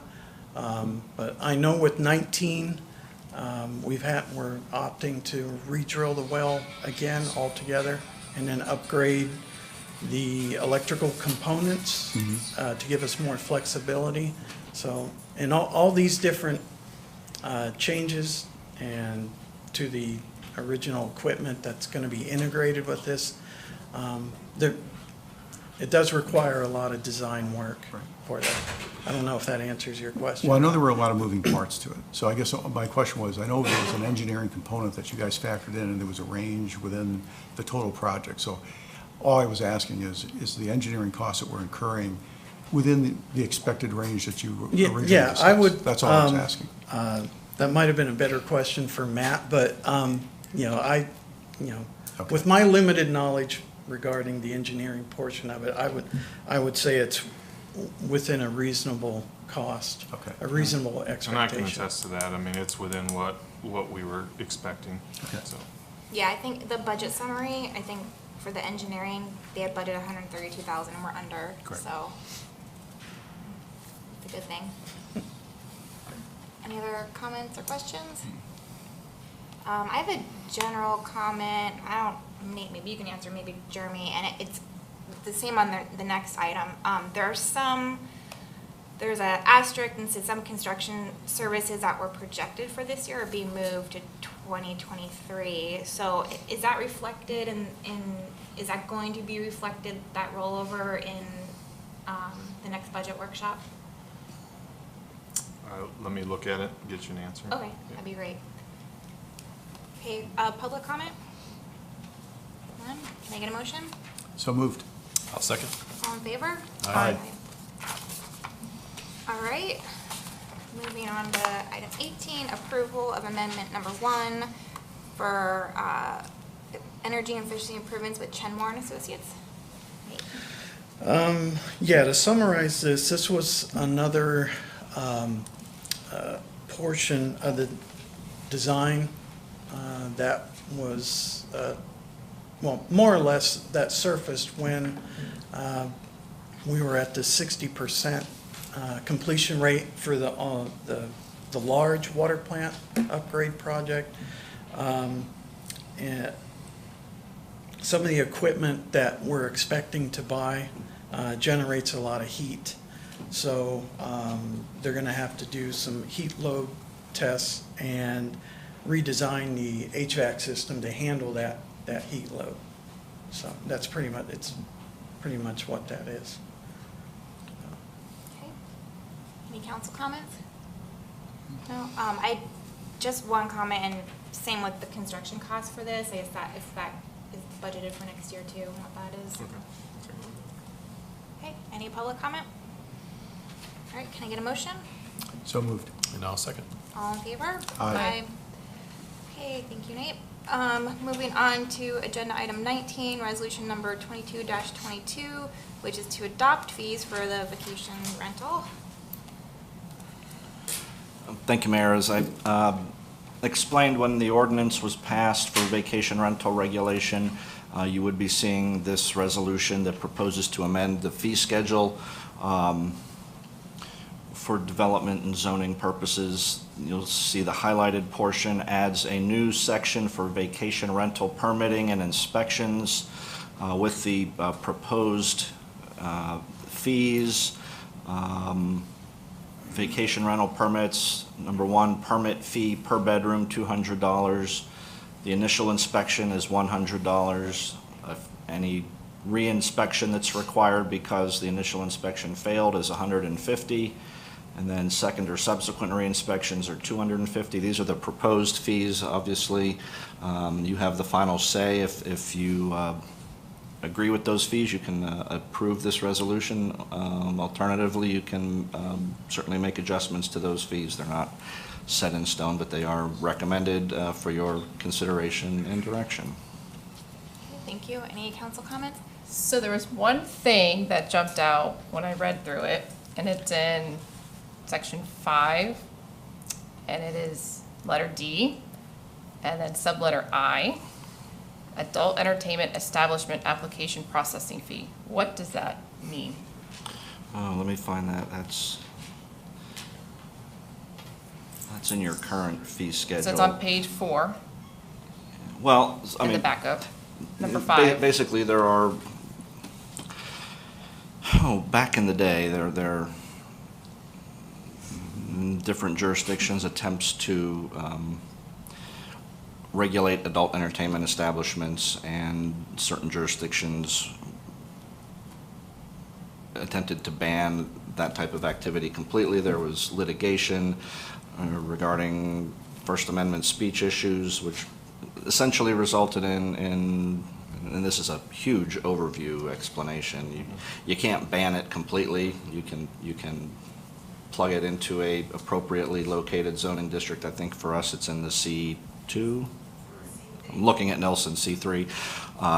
And so these are the permit fees that go along with that use. Was anybody to decide to open and operate that type of use in the village? I don't think we have any, but since you can't ban it, you kind of stick it in a corner and put a substantial fee attached to that use. So that's what that is. So for 5D, for special exception use, who approves that? Just the building department? No, special exception uses come here. Okay. So we'll be very, very well aware if something is. Oh, you would, yeah. coming. And as I said, this has been on the books for many, many years. Okay. This is nothing new. The only thing. I know, I just, Yeah. every time we visit these things and those things pop Yep. up, I just want to make sure we're very clear on that. Okay, thank you. Keith, with respect to the fees, since these are, I know up above it says renewal fees. It says, under section 1, it says established vacation rental permit fees and renewal fees. Do we need in the table to somehow indicate that these fees are annual? or- Inspection. Well, the ordinance does talk about that. Okay. That there's an annual, you have to renew Okay. your permit every year, and you have to be inspected every year, so Okay. with that will be payment of a fee that goes along with that renewal process. Okay. Maybe suggestion, make the KI initial/annual inspection. Yeah, I was just thinking maybe in the table, kind of making it clear that it is an annual fee that is going to reoccur. That's not a problem. We can add that language with no trouble at all. And you can do that tonight without, and still approve the. Okay. Okay, on the permit fee per bedroom, it's $200 per bedroom. Where do we come up with that fee? Building department made these recommendations, so that went through Jose's office. We looked at some other municipalities. I would say this is, I want to say, don't quote me on this, North Palm that we probably looked at, because I think they were the most recent with looking at this, but we looked at other municipalities and this was the recommendation. Like he says, if you guys want to go more or less, you're more than welcome to. Okay, and I know we're not looking to make money off this, but we're covering our costs. Yes, we'll cover our costs. Okay, any other council comments? Oh, any public comment? Can I get a motion? So moved. I'll second. All in favor? Aye. Okay, moving on to item number 20, resolution 23-22, resolution to send to state and federal for more studies on the health effects of small wireless facilities. Okay, I was asked to prepare this resolution. This is actually based on a resolution that was done in the recent past by another jurisdiction. I can't remember if it's in Broward or Dade County. Basically, what this resolution does is acknowledges not the coming, it's here now, the 5G technology and how it requires more smaller antennas as opposed to the gigantic old school cell towers, and it acknowledges that the jury is out in the scientific community on the health effects, but it encourages federal and state governments to increase their study of this in order to reach a conclusion and adopt state and federal level regulations that protect the health, safety, and welfare along those lines. As you know, we've had this discussion many times in the recent past. We have code on our books that addresses communication facilities in our rights of way. Your code as it exists today is in conformance with and pretty much does everything we can do under federal and state preemptions. Local governments cannot regulate the issue of what is actually transmitted, the frequencies, the signals. That's squarely outside of our purview. So this resolution references those things and asks state and federal authorities to either continue to look at it or start looking at it with a stronger eye towards making a determination on scientific impacts and protecting the health, safety, and welfare. Okay, any council comments? No, there are a number of studies out there that do raise some serious questions about the health risk associated with these stations. So a resolution encouraging the state government, which is the primary regulator of this, to take a serious look at this from a public safety standpoint, I think makes a lot of sense. Yeah, I would agree. I mean, I've personally done a lot of research, and I do think it could be a concern. And the latest studies, I think it says in the resolution from the 90s, so it's not even applicable to the technology today. So, it's just encouraging state and federal, and I know one other municipality has done this, but maybe if more follow lead, maybe they'll do something. So it's just a good faith effort. So any public comment? Yes, we have a Shirley Jackson. She needs a handout, you know.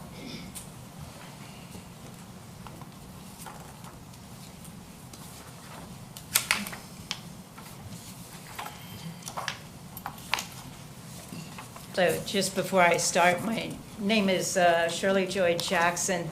I am electromagnetically sensitive. I keep this on because it blocks the microwave radiation in here, and when I take it off, the increase in a gravelly voice and neurological effects does happen. So just to let you know. My name is Shirley Joy Jackson. I live at 12875 Barrow Road in an unincorporated area referred to as Juneau Isles. I am absolutely honored and delighted to be here. You're taking on the assertive, proactive way to have a safe environment and a beneficial environment, not only for people, but for the creatures of the world, as in your fertilizing ordinance and things like that. I've handed out, there's 4 papers there. By the way, let me say something first before I forget. I was the grant writer for the Palm Beach County Schools, so I do have a nitpicky things about words. May I suggest first that in your resolution, you speak of, very nicely written, but there's a logistical detail here. Purposes of accommodating 5G communications technology. When you say that, you are referring to millimeter technology. When you talk with what's happening, when you look at what's happening, millimeter technology is an extremely small percentage of what's actually happening with the 5G rollout. If you look at what I would just suggest is accommodating 5G related communications technology. The state of New Hampshire spent a year studying this all. They have an extraordinary report, and what they did in the title of their report is they did kind of stretch it out so that you understand that it's not just millimeter waves that we're talking about. So that's my grant writer hat, specifics. The 4 pages that I have, the first one, speedy little links, and I'm sure Lori will help me know how to actually send the electronic copies to you. So there's just like 2 minutes each, so you get a sense of what's going on with this. This is all about tech-safe schools. I am not against technology whatsoever. I am for safe technology. As for example, Frank Klieg, who was the president of Microsoft Canada, speaks to that specifically in the expert forums. So you got 2 and 3 minutes, 4 to 10 minutes, a little longer, especially if you're concerned about kids. Is that my 3 minutes? Yeah, if you could just wrap it up. Then I will send this. What I will, if I can take 1 moment, is they now have community education. We're doing community education through Massachusetts and New Hampshire, and you could have that in your library. You could feature that so that people, and if you would read the last page, which I probably couldn't without crying. My next door neighbor thought that the smart meter was unsafe, but he thought because Comcast suggested the equipment that he was safe. He now has 2 months to live. He has a glioblastoma. He came home, he moved his 1-person lawyer office to a back room in his house. And so no one else was affected, but he now has a glioblastoma because of the exposures. And you can read my submission to the FCC about that in the last page. Thank you so much. Thank you. Lori? Right. Oh, yeah. Someone, one of you guys come over.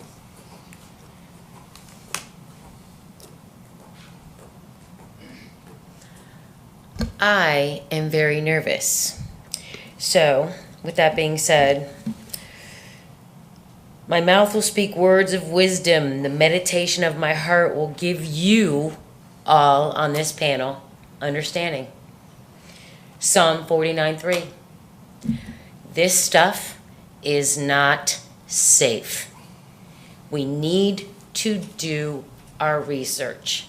You're not doing us, the citizens of DeQuesta, due diligence. You have to help us. I know that this is a resolution. I'm kind of conflicted because I'm not the kind of person that gets involved in this stuff, but what is a resolution? What does that mean exactly? Does that mean we're going to accept it? Or does that mean we're going to reject it? Where are we? Where are we? And what do we have to do as a community, as fellowship, as people? It's never been tested on humans. We're moving into 6G. This is huge. People are dropping dead in other countries. We need to just think about what we're doing. We need to think about our children, the children and the seniors. The last meeting I was involved in, about a year ago, the gentleman was sitting up there in your seat, Molly, and he said, I don't understand why we're not putting them, the 5G, around the senior citizen complexes. Well, we all know why. We know that they're more vulnerable. We're talking about radiation. Our children and our senior citizens. All of you and me will get headaches, fatigue, fall down, get cancers, whatever. But our children and our senior citizens, this is huge. You need to think about what we're doing. I implore you, I beg you, think, vote, do the right thing in your heart. Because short of moving, I'm not having these horrible towers, and I don't care about aesthetics. I care about my children, and I care about my children's children. I thank you for your time. Ma'am, can we get your name and address for the record, please?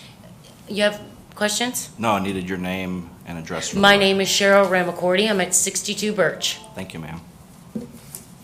Thank you. Yep.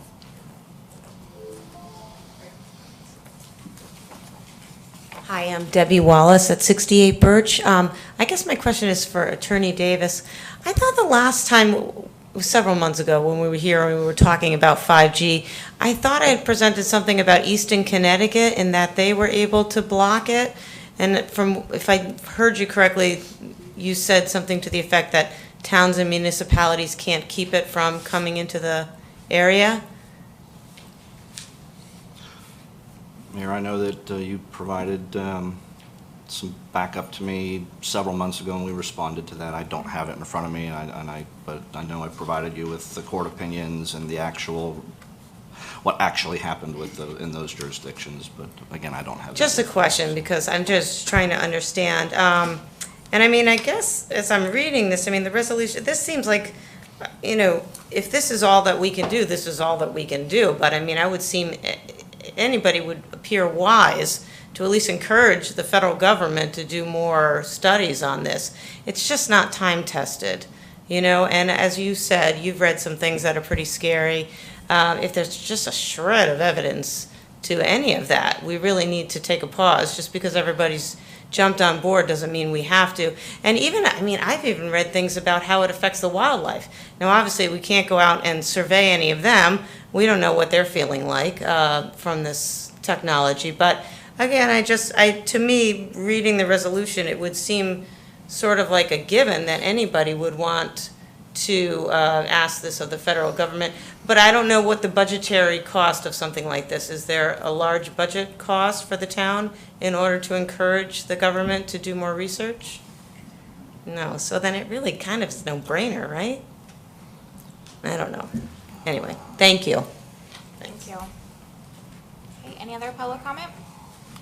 Nope. All right, can I get a motion? Motion to approve. Second? I'll second. All in favor? Aye. All right, moving on to agenda item 21, annual performance review of village manager Jeremy Allen. Are we going to take up? Oh, we want to do that first and then, The item that Kyle? sure, we can do that first and then. I would do we'll that first, and then, yeah. No problem. Okay, so, Vice Mayor Snow, I'll give you the floor because you wanted to bring it back up for discussion. Yeah, I think and maybe if you can help me understand the process. So we are talking about whether or not to bring it back to council next month to vote on? Right. So council amended the agenda for this meeting at the beginning of the meeting to add a motion to reconsider, and this, I'm just going to call it the moratorium ordinance, I don't remember the number.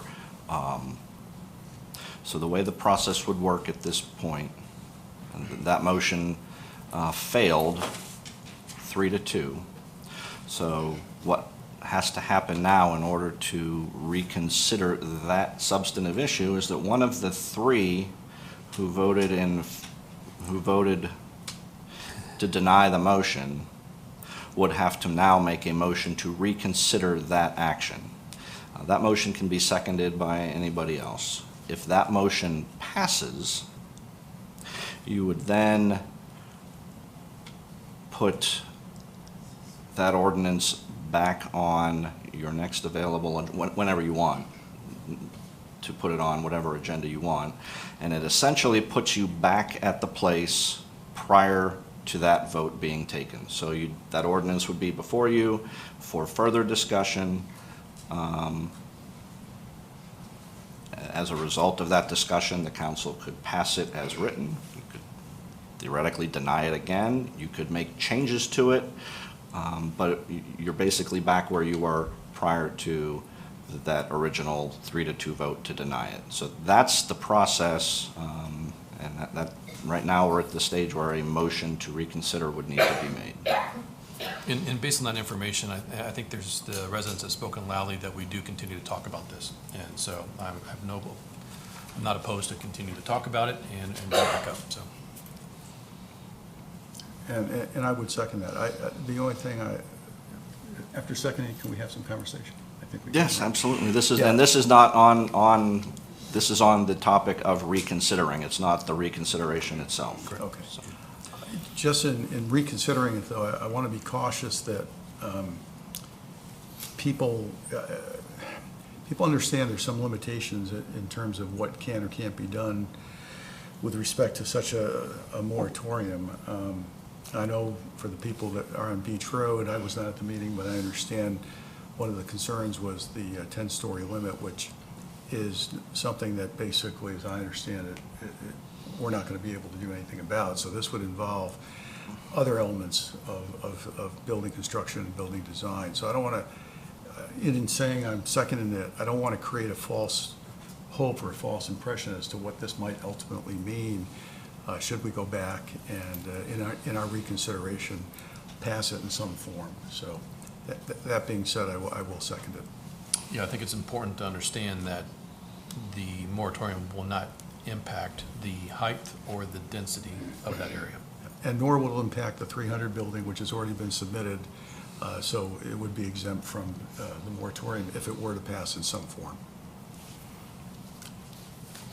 Okay, and do I take public comment on this since it's not on the agenda? I don't know if there's any public. You can. Okay. I mean, but again, the topic isn't what you're ultimately going to do. The topic is whether or not to reconsider the action that was previously taken. That's what's on the table tonight. Okay, so knowing that, any public comment on? Marcia Nielsen, 94 Beechwood Trail. Why don't you just take this to workshop? Because there was a lot of controversy about this, and I certainly have a lot of questions about the whole thing. And if you're going to reconsider it, I think that you should have like a public forum that maybe would be better off in a workshop, frankly. Okay, thank you. I'm Patty Christofoli. I live at 375 Beach Road, and I want to say thank you very much for taking the time to reconsider this. A lot of us wrote letters. I'm sure you received them. And we got them.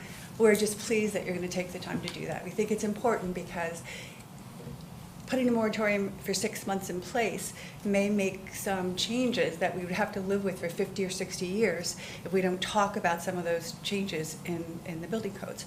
And we recognize that it's not about density, it's not about height, but we would like to have more input on what is built and how it sort of maintains the feel of Beach Road and the kind of views that we all enjoy as much as possible. So again, thank you. Thank you. Thomas Bradford, 44 Chestnut Trail. I personally, as well as on behalf of the EAC, would support revisiting the question of the moratorium. It may not need to be the entire village, but maybe to R3. I may have my memory wrong about what the content of the original ordinance was, but I would support you guys looking at it again. Thank you. Thank you. Any other public comment? Keith, a question. If we vote in favor of this, is there any reason we can't workshop it at the next That would workshop? be, if the motion to reconsider passes, you can workshop it, you can put it on a regular agenda, however you want to handle that is within your purview. So, no, there's nothing that would prevent the council from putting it on a workshop agenda next. We have workshopped it once, and then it went to council and was denied. Time is of the essence of this if we're gonna consider it again. I hate to call special meetings, we're all busy, and, but, I wanna be sensitive of that, and Well, I was thinking we could workshop it at the next workshop, which would give us time to have it on the following agenda in August. So it wouldn't delay a reconsideration at a council meeting, I don't believe. what's the consensus on workshopping? I will not be here at that workshop, but we did discuss it. So my viewpoints and thoughts are publicly on record. I think it's important that we continue to educate the public about it, and I think that workshop would give them an opportunity.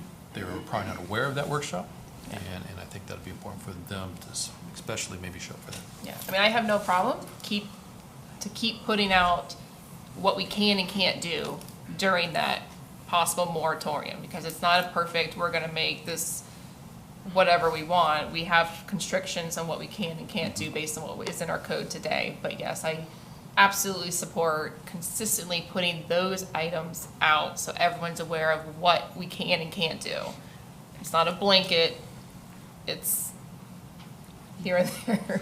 But there are things we can do if the residents wanted to speak and say what they would like to see during that 6-month period, and that would give us time to consider those items. Okay, we'll workshop it. We need to take a vote on the motion to reconsider. Motion to reconsider? You made the motion? Made the motion. I seconded. All in favor? Aye. Okay. Okay, and now we're moving on to the annual performance review of the village manager. And I'm the presenter for this one.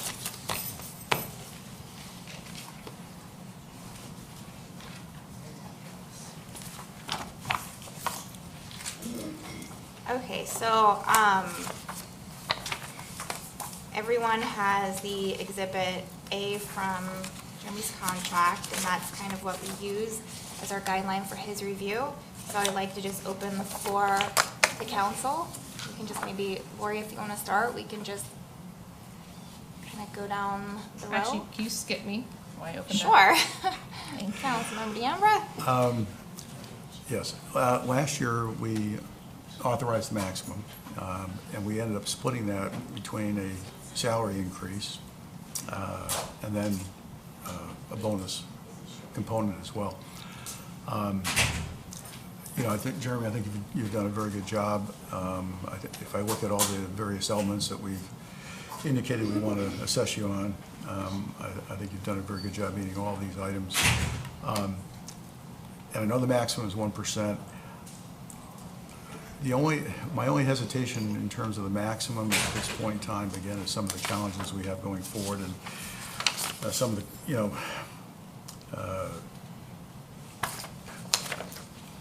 some of the limits we have in terms of, for example, what we can even do in light of the inflation environment for our general employees, et cetera. So you're certainly worthy of a bonus. I think it needs to be meaningful.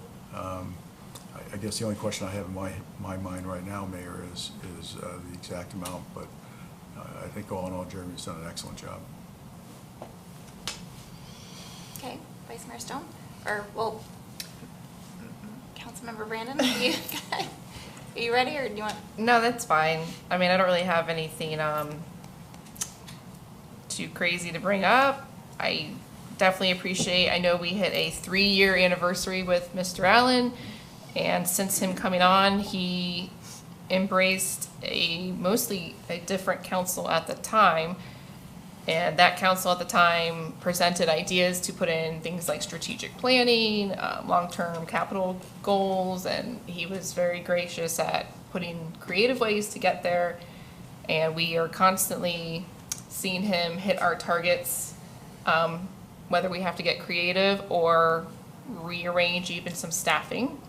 So I can appreciate the efforts consistently being put forward to consistently try to hit the residents' goals that they need.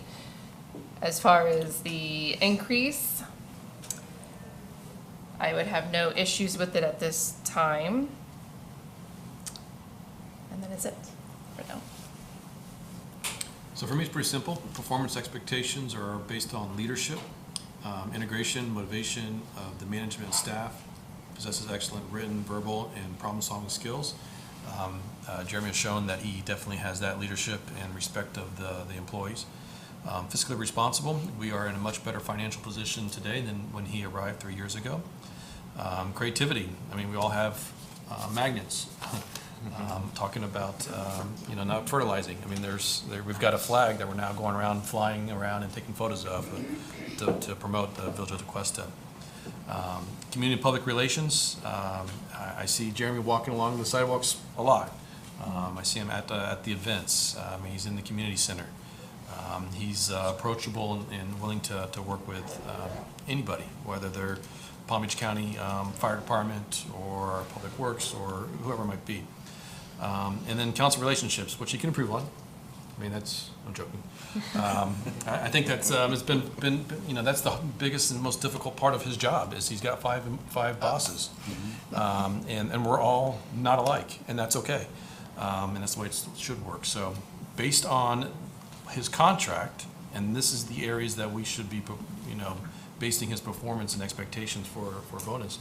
I don't see any reason not to. Whatever the maximum is, which I believe is that 1%. 1% of the village's budget. It's a tenth of 1%. Yes. Yeah, sorry, Oh, 1% would be cranking. Yeah, 1%. I wasn't gonna turn this topic, but. Rolling in it. I was going to give you 10 times. It's on the amount, but record. we'll see, Yeah. Correct. Thank you for that correction. Okay, I'll say it's an absolute pleasure working with you, Jeremy, and, I a lot of what Vice Mayor Stone said, I agree with, leadership, I think you excel in, and I hear from staff all the time what a great leader you are. Fiscal responsibility, you're always on top of it. Your monthly reports are great. Going through the budget process is extremely thorough. Anytime I have a question, you can answer, or if not, you get an answer from Jeff right away. Creativity, again, every single year, we're just seeing so many great things come out of the village for the residents. I know when we are brainstorming on things, you bring great ideas to the table, and it's really great collaborating with you. Community and public relations, I do agree with Kyle. I think if there's any room for improvement, maybe that's the category that you could improve in a little bit. For the record, I didn't say that. Oh, I thought you said he did. No, I said for council relations in a joking way, that he can improve in that council relations. But No, I was saying you said he did a good job. I agree with you what you did say about. Oh, he's done a great job. Like he is out there, we see him at events, but I do think maybe there's a little room for improvement there, if anything. And council relations, I mean, I know you deal with all of them. Like, wow, he has to deal with all of our phone calls and emails and run a village, so it's a lot. So I agree. I do agree. A bonus is due, and I think the general fund's around 17 million right now. Or, Like the general fund this year was 15. the approved was 15. Yeah, 15 something, so. Yeah, and how much of that is ARPA funds? I don't think any of it, the 15 million was. Jeff is here. Yeah, he's shaking his head no. That general fund was balanced without the use of the ARPA funds. Okay, so there's no kind of extra funds that were skewing that number at all? The 15 million? I was asking if, for example, the ARPA funds, but any other kind of funding in that 15 million that was kind of abnormal, not our normal like operating. No, there was in the 17 million, the amended budget, because you have the fire trucks and some of the ARPA funds that we appropriated, but not in the 15, no ma'am. Okay, so I was kind of thinking between the range of 12 and 14,000. I don't know if anyone want to consider that. I was thinking 12.5. That was the number I had. I'll say 13. You were thinking 15, right? Yeah, I mean, I think based on just the way the performance expectations and what his contract is listed on, I'm all for it. What? I agree, the 15, but I agree that if there was ARPA funds, we should not have included that into the calculation. Yeah. To the degree. Okay, and I was between 12 and 14, so you're at, I'm sorry, where were you at? I'll say 13. So you're 13. I'll go 13. 13, you're at 15. I was at 14 top, so 13.5. 13.5? 13.5 is good. 13.5? Yep. Everyone good with that? Yep. Okay. You can look up now. That. Probably have a motion just to memorialize that properly. Well, I want to go through, Oh. I mean, the salary increase would just be the same as a non-union, October 1. That's built into the Right. contract, Yep. yes. And then anything, do we want to do anything with the vehicle allowance? No, we made major changes last year on that, so I Yeah, think we we're bumped it good to there. 600. Okay. All right, so, Before or after taxes, I'm told Lori's asking. Yep, it's Before. It's always before taxes. okay, so what? So Do you need to repeat anything? make a motion for an annual bonus of, before taxes, of $13,500. Okay, can I get a motion? That was the motion. Oh, can I get a second? Second. All in favor? Aye. Aye. Drinks on Jeremy. Thank you, guys. Well done. It's Yeah. been a pleasure. All right, moving on to any other matters, council? I do have one. I keep getting phone calls about the use of baseball fields and how that works with JTAA. I was recently, whether it's true or not, I don't want to go there, but it appears that a field wanted, a private baseball team wanted to come use the field. We checked with JTA, they said, yes, we're going to use it, and then no one was there during that time frame. So there's some stuff going on, and I always want to just try to get this clarified with who has first right of refusal. If they don't show up, what does that look like? Who gets access to these fields that we're putting money into and getting them fixed up? And so I'd like for the council to at least talk about that and maybe go back into the history of the relationship with JTA. It's a good one, it's a good thing for our residents, and I think we need to maintain it, but I do think there needs to be some clarity with regards to use of both the fields and now our, basketball courts and volleyball courts and stuff inside. Doesn't that go through Park and Rec? It does. Okay. Yeah. So I guess, first thing we need to understand is what is the current What is the current process? setup? Yeah, what's the how it current works? process? And does that work for all of us? Great, then let's memorialize it maybe, and then go from there. Okay, Jeremy, so you get more information on that? Mm-hmm. I'm guessing we're talking about workshop. I would say it's a workshop, Yeah. yeah. Maybe have JTA come to that or whatever. I had two items. Can you speak up, Frank? I'm sorry. I'm old. I don't know why this thing's not picking it up today. I had two items. The mayor mentioned last month when we were talking about taxes, the fact that, people, are hurting in the current environment. In that light, I had suggested to the council perhaps we consider an ordinance with respect to rentals, which there are more of in this village than you might appreciate, where without really intruding on landlord rights, we would require landlords to provide sufficient notice to tenants if they intended not to continue a lease or if they were going to raise the lease more than a certain amount. We passed on it at the time. I'd like to bring it back for the council to consider. It can be a workshop item. And then the second thing is discussion about funding for parks. There are grants. Many of them are matching grants. We do not have funding in place if a matching grant were to occur that we could take advantage of, and or to procure property, for example, if we so desired. Jupiter had passed a bond issue a number of years ago. I think the Vice Mayor had brought this up previously, that provided a source of funding for these activities.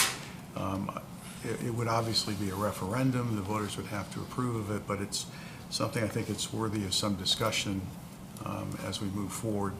It doesn't have to be immediately workshop, but again, if the council agrees, I'd like to see us bring that up as a subject of a future workshop, within the next 2 to 3 months or so.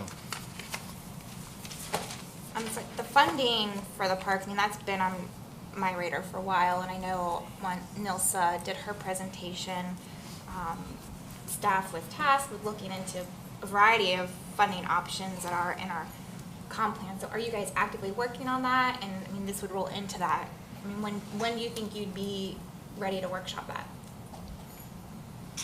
We can have a conversation about it at any point. You're talking about different funding options. That's not a hard thing for us to come up with.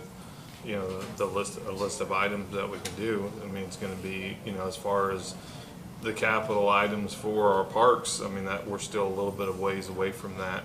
Seeing what Remembrance Park looks like, that'll be a big piece. We'll take the Tequesta Park, in which we have an estimate for that, and take Remembrance Park and then merge those and come up with kind of a capital improvement plan for parks. That would be the part that would be missing in a workshop format. But as far as bond, referendum, grant opportunities, those are easy to put together to have discussion about. Okay, yeah. There's even just in the comp plan about private partnerships and stuff. So I just would really like to comb the comp plan, have all those options ready for discussion. And yeah, I agree, we'll workshop it. And then the rental ordinance, I'm still as it stands. I don't want to talk about it again. We already workshopped it. My opinion hasn't changed. What's the consensus on that? Mine has not either. Councilmember Brandon, what's your stance? We could talk about it again and again and again. I'm pretty much still where I sat last time we talked about it. The only thing I would consider is a gracious time for a renter to be able to either negotiate with the landlord or make a decision to find somewhere new. Other than that, I don't want to go any more into the landlords. Well, the purpose of the ordinance is to do just that. It provides either, if you look at what some of the other municipalities have done, and again, I think not all of our people who live here are homeowners. So I think we're turning a blind eye to the people who rent. And the ordinance that we talked about was one that would simply say, if a landlord is not going to renew a lease, they would provide the tenant with 60 days notice, which gives them adequate time to find an alternative. Or if they were going to raise their rent by more than a certain amount, same thing, they would provide them with notice, and they can either negotiate or something, and if they can't, they could leave. So it doesn't compromise the landlord's rights. It's just a notice requirement to aid people who are in a rental situation. I heard of another situation where a landlord basically with less than 30 days told them, hey, I'm not going to renew. And these people, they were able to move in with a relative for a period of time, but initially they were like, we're up the creek without a paddle. So I'm just saying, I think we need to be sensitive to that component of our community, and I don't think having some kind of a notice requirement in the form of an ordinance is too great a burden to place on a landlord, especially in the current environment, especially with the issues around housing in Palm Beach County, which are, as you all know, are very significant right now. So there's not a consensus to workshop this. Keith, remind me, do we have to have a consensus to add to the workshop? Generally, that's how we've operated in the past. Okay, so there's not a consensus at this time, so we'll leave it off the workshop list for now. Okay, any other? I have a couple. I know Jeremy sent you guys a Florida League of Cities resolutions I'll be voting on our behalf at the conference in August. I plan to vote yes in favor for all of them. Did anyone take issue to that? None. Okay. The fireworks issue that Kurt brought up, is that something to workshop? I don't know the history there, if we ever had codes on fireworks or. I don't remember. I know right now we don't. Right now, village code is silent. State law basically says the default position is that it's unlawful to sell or display fireworks, sell at retail. There's all kinds of carve-outs for wholesale. And then, a couple years ago, the state statute changed to specifically allow fireworks New Year's Eve, New Year's Day, and Independence Day. State law allows both county in unincorporated areas and a municipality within its jurisdiction. While you can't full-scale ban it, I don't think, but you can put regulations in place in terms of permitting and fees and that sort of thing. But as I said, right now, we don't have anything on our books. That's a very high-level overview of kind of what the law says on fireworks right now. I don't remember if we ever had a fireworks code in the past or not. I don't think so. Is that anything anyone wants to discuss? Well, I know in the 19 years we've lived here, people have always had fireworks on New Year's Eve, New Year's Day, and Independence Day, regardless of what the state law required. And the speaker was correct in saying when the state law did prohibit it, it wasn't enforced. I mean, this 4th of July, we sit out there and watch fireworks from a wide array, and I think it's something people really, really enjoyed. Obviously, people need to be responsible in how they handle it, but I mean, it's something we can talk about. We can talk about whether we do need to put some regulation around it, but I mean, it's something I know my family is truly enjoyed. There were times we took the boat up and down the river to watch all the displays going off, and it was patriotic. It was something people, the kids enjoyed it. So I'm not in favor of trying to ban it, but if there's some need for regulation, I guess we could look at that. Either of you have any desire to look at it? I'm okay, do it. Why not? We can have a conversation, but I am not going to be in favor of banning it because they're going to do it no matter what. That's true. I mean, I always support education. I always try to use social media to encourage people to do it smartly and ways to do it smartly near water, but to try and not have it happen, I don't think that's realistic. And I don't know if putting fees on it, like that kind of conversation, I don't know how that's going to go for our residents, but I can have the conversation if you want to have it, and we can rope out the pros and cons and what we would think would be fair and not fair. I'll have that conversation, but. Yeah, I don't think there's a consensus really on this to want to I tackle don't that. need to. I do I'm not think maybe dying. just, I know I saw a social media post or two, maybe just a little more education leading up to, the 4th, New Year's Eve and New Year's Day. Okay, and just one more item, the waste management automation, is that, do we want to workshop that? Do we want Jeremy to get more info and get ahead of it and look at it, consider it? I'd like to see the proposal before the workshop. Okay, that sounds good. More info. All right, so get more info from Mr. Sabin. Okay, yes.